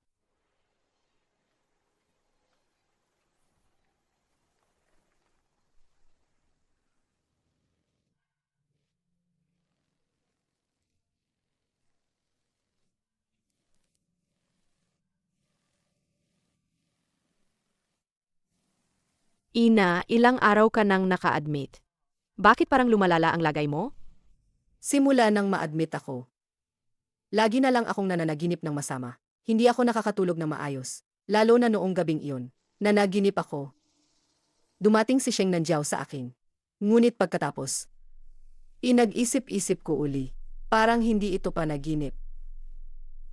Mama, mukhang talagang natakot ka noon. At tungkol dito, ano ang kinalaman nito kay Sheng Nanjiao? Matagal na siyang patay. Hindi. Talagang hindi ito parang panaginip.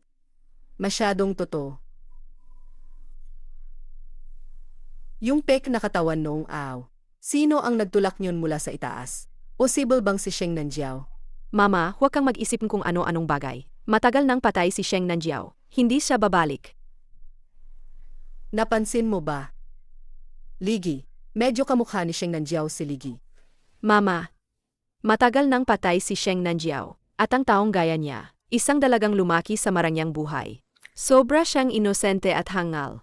Kahit maging multo siya pagkatapos ng kamatayan, mananatili lamang.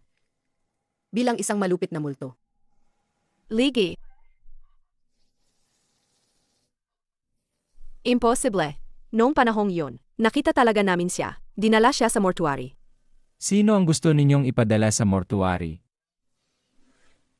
Sino ba ang gusto ninyong ipadala sa mortuary? Kailan ka bumalik? Bakit hindi sinabihan ng mga kasambahay? Uwi ka ngayon? Bakit? Kailangang dumaan taba ako sa pahintulot ninyong lahat para makapasok sa pamilya Gu? Kailangan taba ng inyong permiso? Hindi naman. Kakagaling ko lang mula sa ospital. Kinuha ko pa ang nanay ko. Hindi ko alam na. Ano ang hawak mo diyan? Hindi mo pa nasasabi sa akin. Sino ba talaga ang gusto ninyong ipadala sa mortuary? Gu Jinan. Nadinig mo lang ang kalahati ng kwento. Si Sheng Jinsu nitong mga araw na kasama niya ako sa ospital. Kapag nababato, nagbasa siya ng isang horror na nobela. Ano yun? Nakakakilabot, nakakatuwa, mortuary, nakakatakot yun. Kanina pa ako, inapayuhan ko pa siya. Huwag masyadong magbasa ng ganitong mga bagay. Pero naghingi rin si Sheng Jinsu ng komento sa akin. Sabi niya, hindi ka raw madalas umuwi para samahan siya. Sabi niya nag-isa at nalulungkot. Kaya paminsan-minsan nagabasa siya ng ganoon. Para lang may mapag-okipidan. Teka, bumalik na ba ang apo kong lalaki? Kung siliging nga ba si Sheng Nanjiao at dinala niya ang bata? Apo ko. Anong apo? Tinutulungan ba niya ang anak mong babae na lokohin para magkakasal? Para mapasok sa pamilyang Gu? Gujinan. Tingnan mo ng mabuti. Ano to? Sa larawang ito, Itong kaon na ang nakalipas. Naging steril ka. Kanino ba talaga ang bata?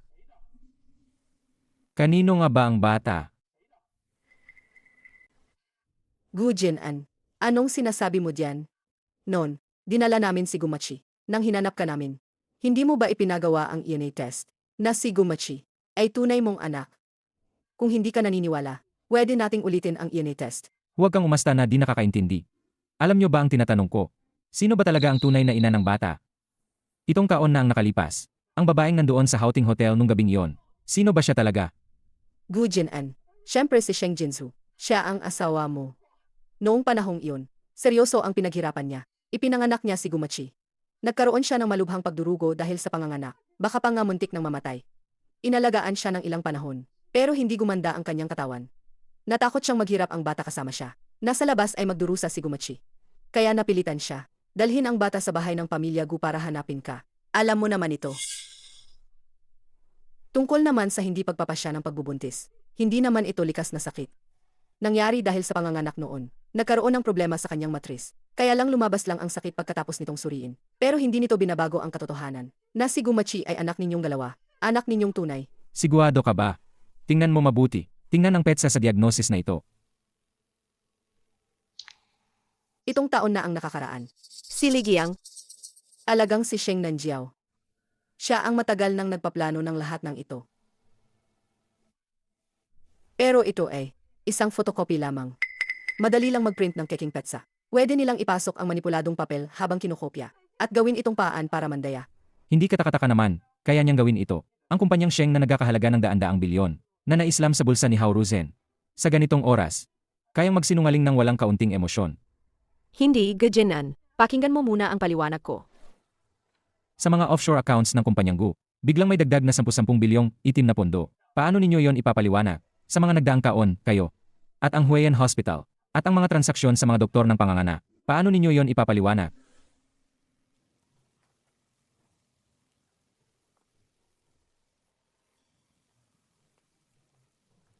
Ang mga mayayaman nilang iyan. Sobra talagang malupit ang laro. Hindi ko pa ito nakikita dati. Isang mayamang misis na sinusubukang patayin ang sariling anak, ang guwardiya. Isang mayamang misis na gustong patayin ang anak niya. Ano ang kinalaman Ano ng ang gwardiya sa kinalaman akin? nito sa atin? Ano ang kinalaman nito sa atin? Yung bayad nila para tumahimik. Sapat na para kitang dalawa sa buong buhay namin. Sino yon? Nakatigil doon sa gitna ng gabi. Bakit naka-high beam pa? Walang galang talaga.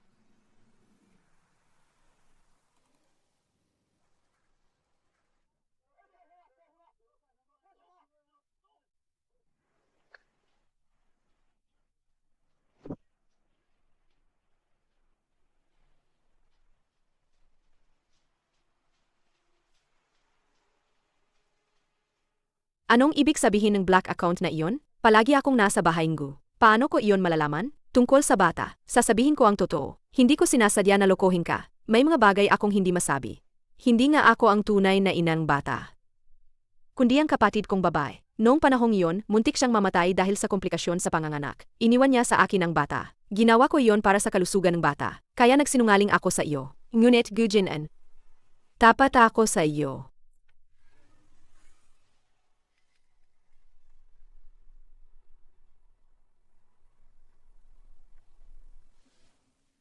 Ako ang iyong asawa. Tumahimik ka. Binalaan ko kayo. Dito sa ganitong lugar. Huwag kayong magbiro-biro. Wala itong magandang kahihinatnan. Si Sheng Jinju ang nag-utos sa amin na habulin si Gumachi. Si Ligi ang sumagip kay Gumachi.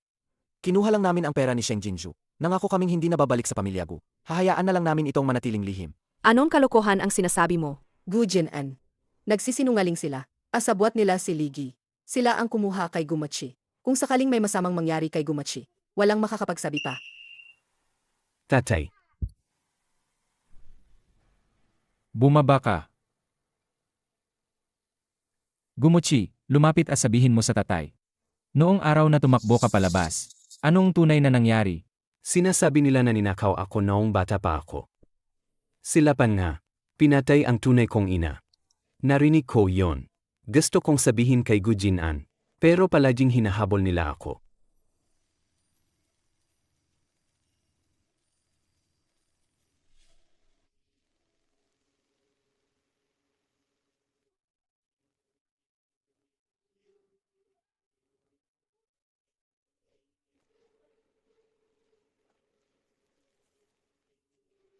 Sheng Nanjiao.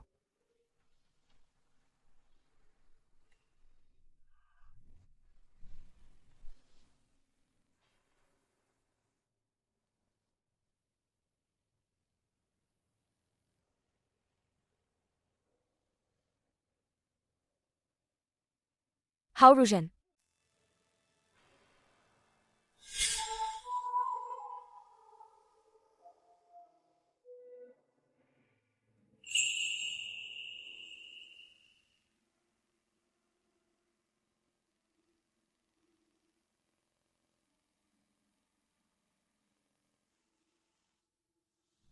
Gujin-an. Bata lang naman siya. Paano mo naman lubos na paniwalaan? Tiyak niloko siya ni Ligi. Tinuruan siyang magsalita ng ganoon. Para sadyang sabihin yon sa'yo.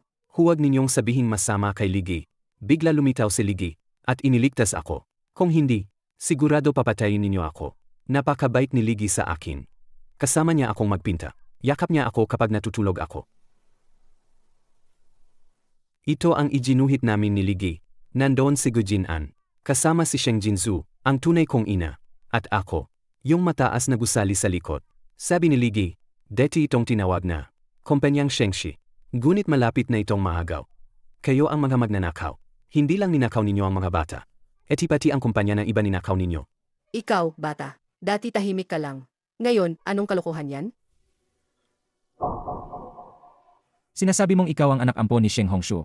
Habang ang tunay niyang anak na babae, paulit-ulit mong sinasabi yon, na ang tunay na ina ni Gumuchi ay ang kapatid mong babae. Kaya, si Sheng Nanjiao. Matagal na. Hindi ko na narinig mula sa iba. Ang pangalan ko.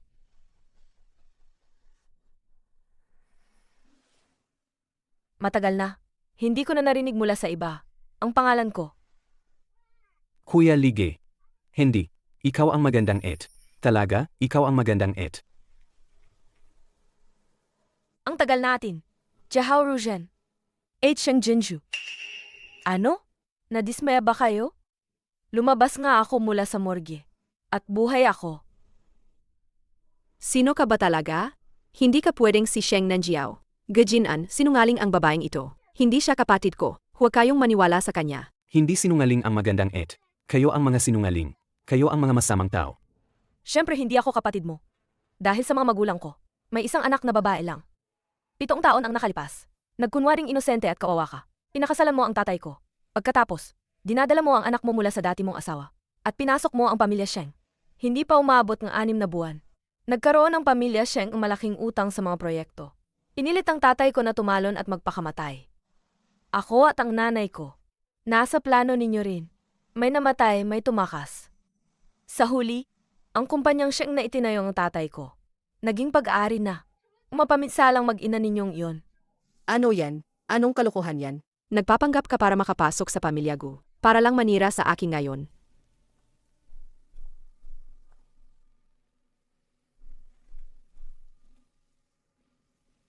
Aba, magandang pagkakataon nga. Katatapos mong madiskubreng may infertility ka. Ginawa ninyo akong parte ng plano ninyo. Napilitan akong mabuntis ng anak ni Gujin-an. At kumalat ang balita na patay na ako. Dala mo ang bata at pumasok ka sa pamilya Gu bilang may asawa. Napakahinang mong kasinungalingan. Pero dahil totoong anak ni Gujin-an ang bata, naging perpektong takas ninyo ito. Tumahimik ka. Ano? Gamit ang ninakaw mong pagkakakilanlan bilang MRS Gu. Sana'y kang mag-utos na para bang ikaw ang may-ari. Akala mo ba kung ano ka? O sinasabi mo ba na, kinuha mo ang bata sa loob ng tiyan ko? Diyan ba kayo nagkaroon ng kumpiyansa? Zuzu. Ang bata ay akin. Wala si Sheng Nanjiao na ako at ang nanay ko. Hindi ka naman talaga kayang magdalang tao. Ang anak ni Gujin-an, nagpalit lang ako ng paraan. Ginamit ko lang ang sinapupunan mo. Si Gumuki ang inalagaan ko habang lumalaki. Ako ang nagpalaki sa kanya. Siya ay, Sapat na. Sheng Jinzu, kahit huwag nating pag-usapan ng dugo. Sa harap ng isang bata, patuloy ka pa ring magsinungaling. Wala ka bang kahit kaunting konsensya bilang isang ina? Jinan. Inalagaan ko si Gumuchi ng napakaraming taon. Kahit walang kredito, may pagod ako. Agod?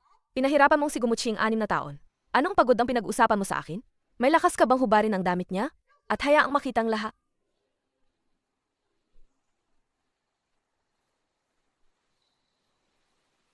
Deti, ang masamang ina at masamang lola. Hindi pinapayagang maghubo para kay Papa. Sinasabi nila kapag nakita ng Papa, patayin nila ako. Ikaw, sa harapan ng isang bata, may kakayahan kang gawin yan. Ikaw, hindi ako. Ako lang. Kapag hindi makinig si Muchi, may kahakal lang ako sa kanya. Hindi ko ginawa iyon. Gagawin mo bang burahin ang lahat ng pagkakakilalan ko? Ano pa bang natitira sa'yo? Papatayin ng ina para kunin ang bata? O papatayin ng ama para kunin ang kayamanan?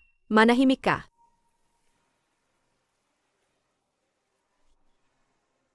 Anong balak mo? May ebidensya ka ba? Ano ng bagay to? Ito ang lahat ng ebidensya. Laban sa kumpanyang Gu. At laban sa sambahayan ng Sheng. Sa negosyo man. O sa mga buhay ng tao. Sa mga nagdaang taon. Naipon ko na ang mga ito. Kinikolekta ko na lahat. Ngayon, dapat ay nasa lahat ng computer ng kumpanyang Gu. Ang bawat empleyado. At paulit-ulit na pinapakita. Sheng Nanjiao. Hindi ka dapat nabubuhay sa mundong ito.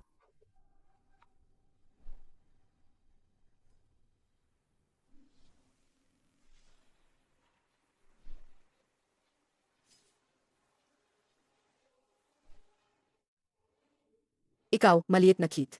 Papaghahatin kita. Tawagin ni Numan. Dalhin ninyo silang dalawa palabas. Gujinan, hindi mo kami maaring tratuhin ganyan. Gujinan, asawa ako mo. Ako ang Mrs. Nigu. Hindi mo pwedeng gawin ito sa akin. Kaya pala ikaw ang taong handa na. Hindi mo ba naipadala na sa akin ang lahat ng ebidensyang yon? Kapag sinama sa mga naunang bakas ng investigasyon, bumubukas ang usapin. Nakuha ninyo ang ebidensya laban sa mag-ina. Hindi mahirap patunayan ang kanilang krimen. Ngunit tungkol sa iyong pagkakakilanlan, matagal na akong nagdududa. Hanggang sa, kanina lang, tuluyang naunawaan ko ang lahat. Tunay ngang kapanipaniwala ang boss ng Gu. Ikaw, kailan ka pumasok sa loob na kumpanyang Gu? Kung may naghahangad ng posisyon katulad ng sayo, mga taong gagawa bilang iyong driver, paano sapat ang ilang araw na pagsisikap? Ano yun magiging katanggap-tanggap? Sapagkat, hindi biro ang seguridad ng kumpanya nyo at ang paraan ng kanilang paggana. Hindi rin basta-basta. Nagplano ako ng paghihiganti sa loob ng 7 taon. Ano ko yun ibibigay lamang sa'yo? Sa isang tao na si Gujinan? Ang kailangan ko ay isang chain na ebidensya. Hindi isang tao lamang. Isang malinaw na katotohanan. Maraming magkakawing na linya. Isa rito ang magwawagi. Magandang it. Ikaw ba ang kapatid ni Lige? Tama ba ang sabi ko? Dapat ba kitang tawagin kuya mo lang gayon? O it? Hindi naman pareho. Ano kung ano ang dapat kong tawagin sa kanya? Gujinan, ito ay usapin ko at ni Mochi. Walang kailangan kang makialam. Gumawa ka ng paraan. Ikaw ang sumili sa buhay ko. At ikaw rin ang ngayon na itinataboy ko ng malayo. Ang mga paglapit mo, para lang makuha ang tiwala ko. Kahit ngayon na lumutang na ang katotohanan, hindi mo pa rin naisip na may anumang magiging bunga tayo. Si Ginoong Gu ay matalino. May mga bagay na hindi ko na kailangang ipaliwanag ng todo. Dalhin ninyo ang batang Ginoo pabalik. Hindi na bata ang oras niya. Isa sa buhay kita pabalik sa kwarto para magpahinga. Pero, Ano bang ibig mong sabihin? Ang ibig kong sabihin, ang larong ito ay umabot na sa puntong, hindi mo naman pwedeng ipawalang bisa. Sa oras na sabihin mong kapusin na. Ngayon ako naman.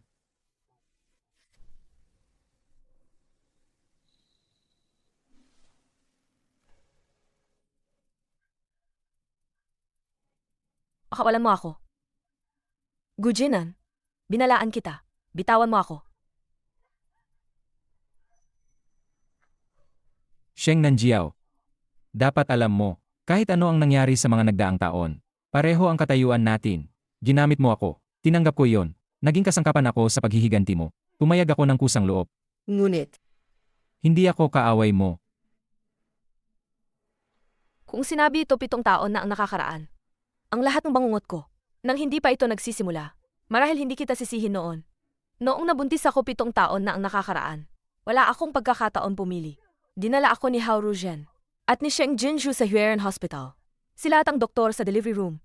Sabay na kumilos. Sinara nila ang mga pinto at bintana ng kwarto. Hindi nila ako pinayagang tumakas. Pinagsabotan pa nila ang mga nurse. Nang ako'y sumigaw at walang sumagot. Walang nakarinig. Nasaan ka? Nahirapan ako sa pakanganak. Sobrang sakit, kinagat ko ang pulso ko hanggang sugatan. Wala ring pumansin sa akin. Lahat sila'y nag-aabang na ako'y mapableeding. Nag-aabang na mamatay ako. Pero ipinaglaban ko ang sarili ko. Kahit mamatay, isisilang ko ang bata. Saan ka naman noon?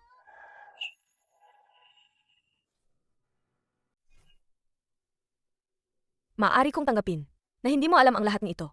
Pero ang 7 taong sakit ko, kayong lahat ang naging sanhi nito. Hindi kita kinamumuhian, ngunit hindi rin kita pagpapatawarin.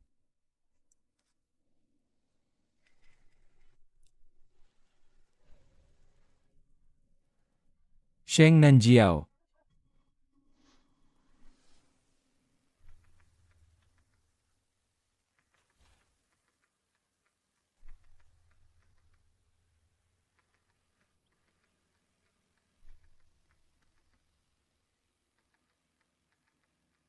Gumachi. Ito ay matamis na ito tubig. ay plain na tubig na may asukal. Deti kapag hindi ako makakain. Ang yaya at ang katulong ay palaging nagbibigay nito sa akin. Ang tamis niya noon. Uminom ka muna nito. Bibigyan ka nito ng lakas. Ikaw ang totoong nanay ko, di ba? Talagang nanay mo ako? Pasensya na. Gumachi. Mama. Gumachi, patawad. Kasalanan ko lahat. Hindi kita agad nakilala. Pinahamak ko ang aking anak. Napilayan ka sa tagal ng pagdurusa. Hindi ka na magdusa pa. Ang manting hiling ko noon. Natupad. Hindi ako naapi. Anong hiling? Anong hiling? Noong araw na yun, Hinabol ako na masamang mama at na masamang lola. Si Ligi na kuya ang sumagip sa akin. Kaya lihim akong nag-wish. Kung si Kuya Ligi ay maging magandang muli. O maging ang mama ko na lang. Hindi ko inaasahan na tupad pareho. Anong klaseng hiling to? Chay-chay. Mula ngayon kung mahiling ka, sabihin mo kay mama, ang ako ni mama, tutulungan kitang matupad lahat. Okay? Huwag kang umiyak, mama. Hayaan mo, tingnan ko ang mga galos mo. Hinahanap ni Papa ang pinakamagaling na doktor para lagyan ka ng gamot. Gayon hindi na masakit. Kasalanan ni mama lahat. O protektahan ka ni mama palagi. Wala nang makakasakit sa'yo. Okay? Uminom ka muna nito.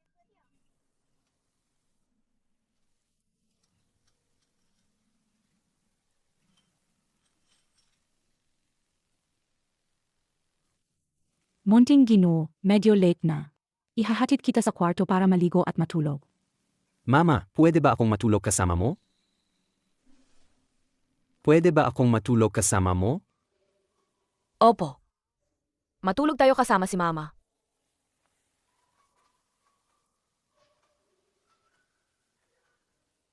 Mama, pwede bang? Huwag ka na sanang umalis sa akin kailanman? Hindi ka iwan ng mama. Ay kailangan ng lumayo. Dadalhin kita ng mama. Walang kahit anong bagay na makakapaghati sa atin. May mama na talaga ako. Pero, inuwi ako ni mama. Si Papa, paano na? Mama, pwede mo bang isama pa ang isang tao? Sino naman? Si Papa na. Kaya nang mama mag-alaga sa iyo mag-isa. Sa mga nagdaang taon, hindi naman siya masyadong nagkakalinga sa iyo. Huwag na natin siya. Hindi, Mama. Ang totoo, mabuti naman si Papa sa akin. Tuwing uwi siya, ako muna ang binibisita. Kasalanan na masamang babaeng yon. Palagi siyang sumusunod sa kanya pag-uwi. Kaya ayaw na ni Papa umuwi. Matulog ka na. Huwag na nating pag-usapan siya. Ano ang gagawin natin? Masaya ako, may mama na ako. Pero parang mawawala naman si Papa.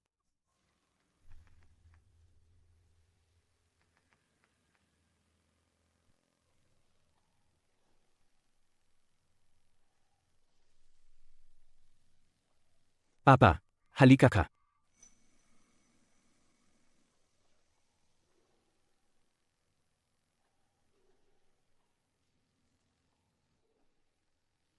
Magaling, anak, mabuti ang ginawa mo.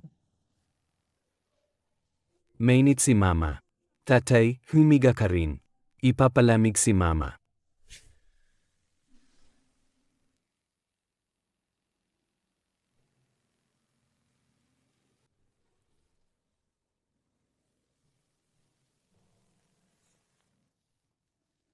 Huwag kang gumalaw. Kahiyapan bago bumaba ang lagna. Huwag kang magkasipon uli. Sa huli ikaw, Gujin-an, ay isa ring taong sinasamantala ang kahinaan iba. Sinabi ni Mochi na lagnatin ka. Sinabi niya na humiga ako para sabay tayong bumaba ang lagna. Kaya nandito ako naghihiga. Anong sinasamantala naman yan? Ayos lang. Basta kakain ka lang, sapat na. Ano ang gusto mong kainin ngayon? Papakiusapan ko ang kusina na maghanda ng maaga. Kung tatanggapin mo lang, ang kagapakain mula sa ating anak. Gusto ko lang, ang ating anak ay handang tumulong din. Machi. Ano nang ibibigay? Gutom si Mama. Gusto mo bang kumain? Hindi. Mochi, gutom si mama. Gagawa tayo ng pagkain para kay mama.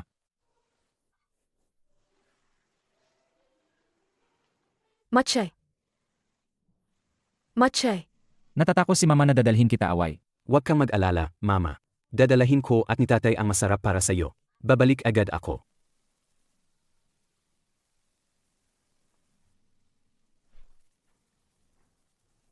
Gumachi, dali.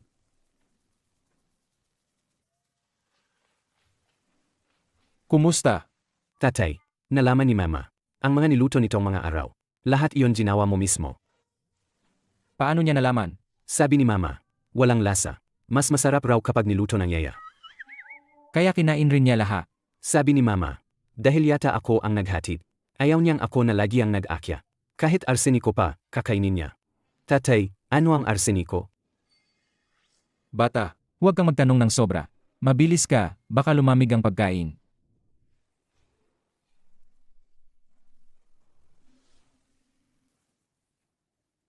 Mukhang gumanda ang kutis mo. Tila, hindi na sayang ang pag-aalaga ni Gumuchi sa'yo. Kung may ibang magluluto, at hindi ganun kasama ang lasa, mas lalong gaganda ang kutis ko. Saig, alaga namang gumaling ka. May lakas ka na pang makipagtalo sa akin. Ano ito? Sheng Jinju at Hauruzen. Sulat ng pag-amin na may fingerprint. Sandali. Sabi ni Gumochi, hindi siya kailanman sumailalim sa ENA test. Gusto mo bang samahan namin siyang maglaro minsan? Saig.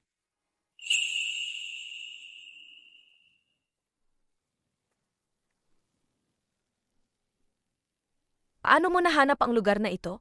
Ang munting entablado ng bayan na ito. Ito ang itinayo ng mga magulang mo para sa iyo. Isang pribadong parke na laruang pang-eksklusibo. Pero naibenta iyon ni Hauruzen. Dahil napakamahal ang pagkakagawa. Klasikal ang estilo ng mga gusali. Kinuha pa ng ahensya ng Ariarian bilang koleksyon. Ngayon, kinuha ko na muli ang mga iyon sa pangalan mo. Pagkatapos, kapag gusto ninyong maglaro ni Mochi, lahat ng oras bukas para sa inyo. Pwede akong pumunta anumang oras. Siyempre, sa simula pa lang, sa'yo talaga to.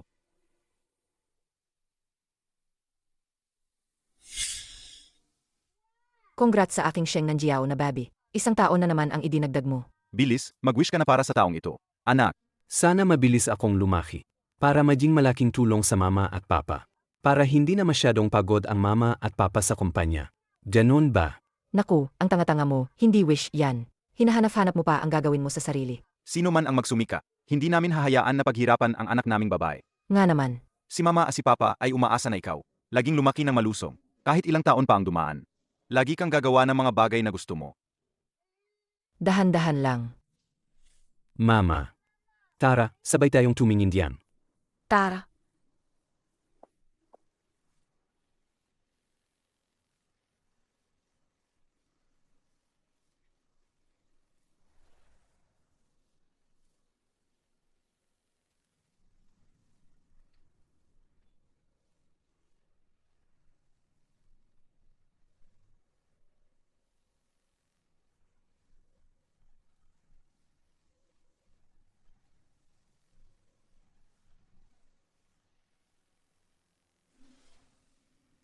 Tingnan natin.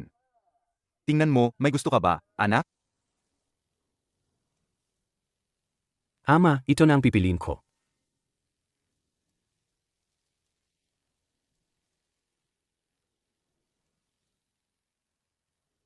Seiji, tawagin si mama. Mama.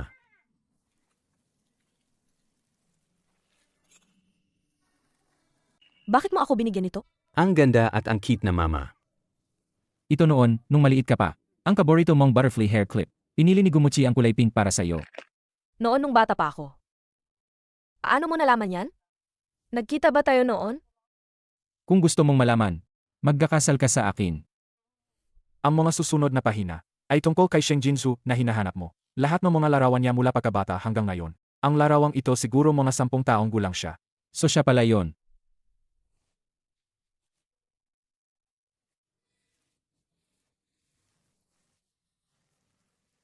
Sheng Nanjiao. Pakinggan mo, magkwento ako. Ano yon? Nung bata pa ako ang nag-iisang tagapagmana ng pamilya. Inasan ko ang napakaraming inaasahan at kawalan ng kalayaan. Hanggang sa nakilala ko siya, ang batang nagtatago sa sulo, na kumakain ng candy. Ang pagdating niya, ikaw ang nag-aasim sa akin. Ang unang candy sa buhay ko. Sheng Nanjiao, mahilig ka sa mga pauparo. Ngunit kinaiinisan mo ang itim. Itong taon na ang nakalipas. Hindi ko man alam kung sino ka noon. Naalala ko ang amoy mo. Napakahilig mo. Nakakapagkasiguro sa puso. Kaya bigla akong nawalan ng kontrol. Atawad. Kahit noon pa man, kung kaya kong manatiling mahinahon, hindi ko babaguhin ang nangyari. Kaya noong umpisa namin. Ako ang unang naaki. Maligayang karawan.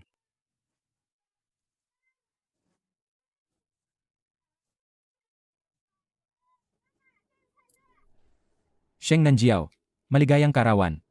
Papalad ka bang maging asawa ko? Bibi, Sheng Nanjiao. Ito ang paglipat ng lahat ng ari-arian ni Gujinan. Lahat ng kanyang pag-aari, inilagay sa pangalan mo. Naghihintay na lang ang inyong pirma. Hindi ko kailangan ng mga iyon. Hindi, Sheng Nanjiao. Ibinibigay ko ang sarili ko sa'yo para sa isang pagkakataong makasama ka at alagaan ka sa buong buhay ko. Sa buong natitirang buhay ko. Hindi ako magsisinungaling.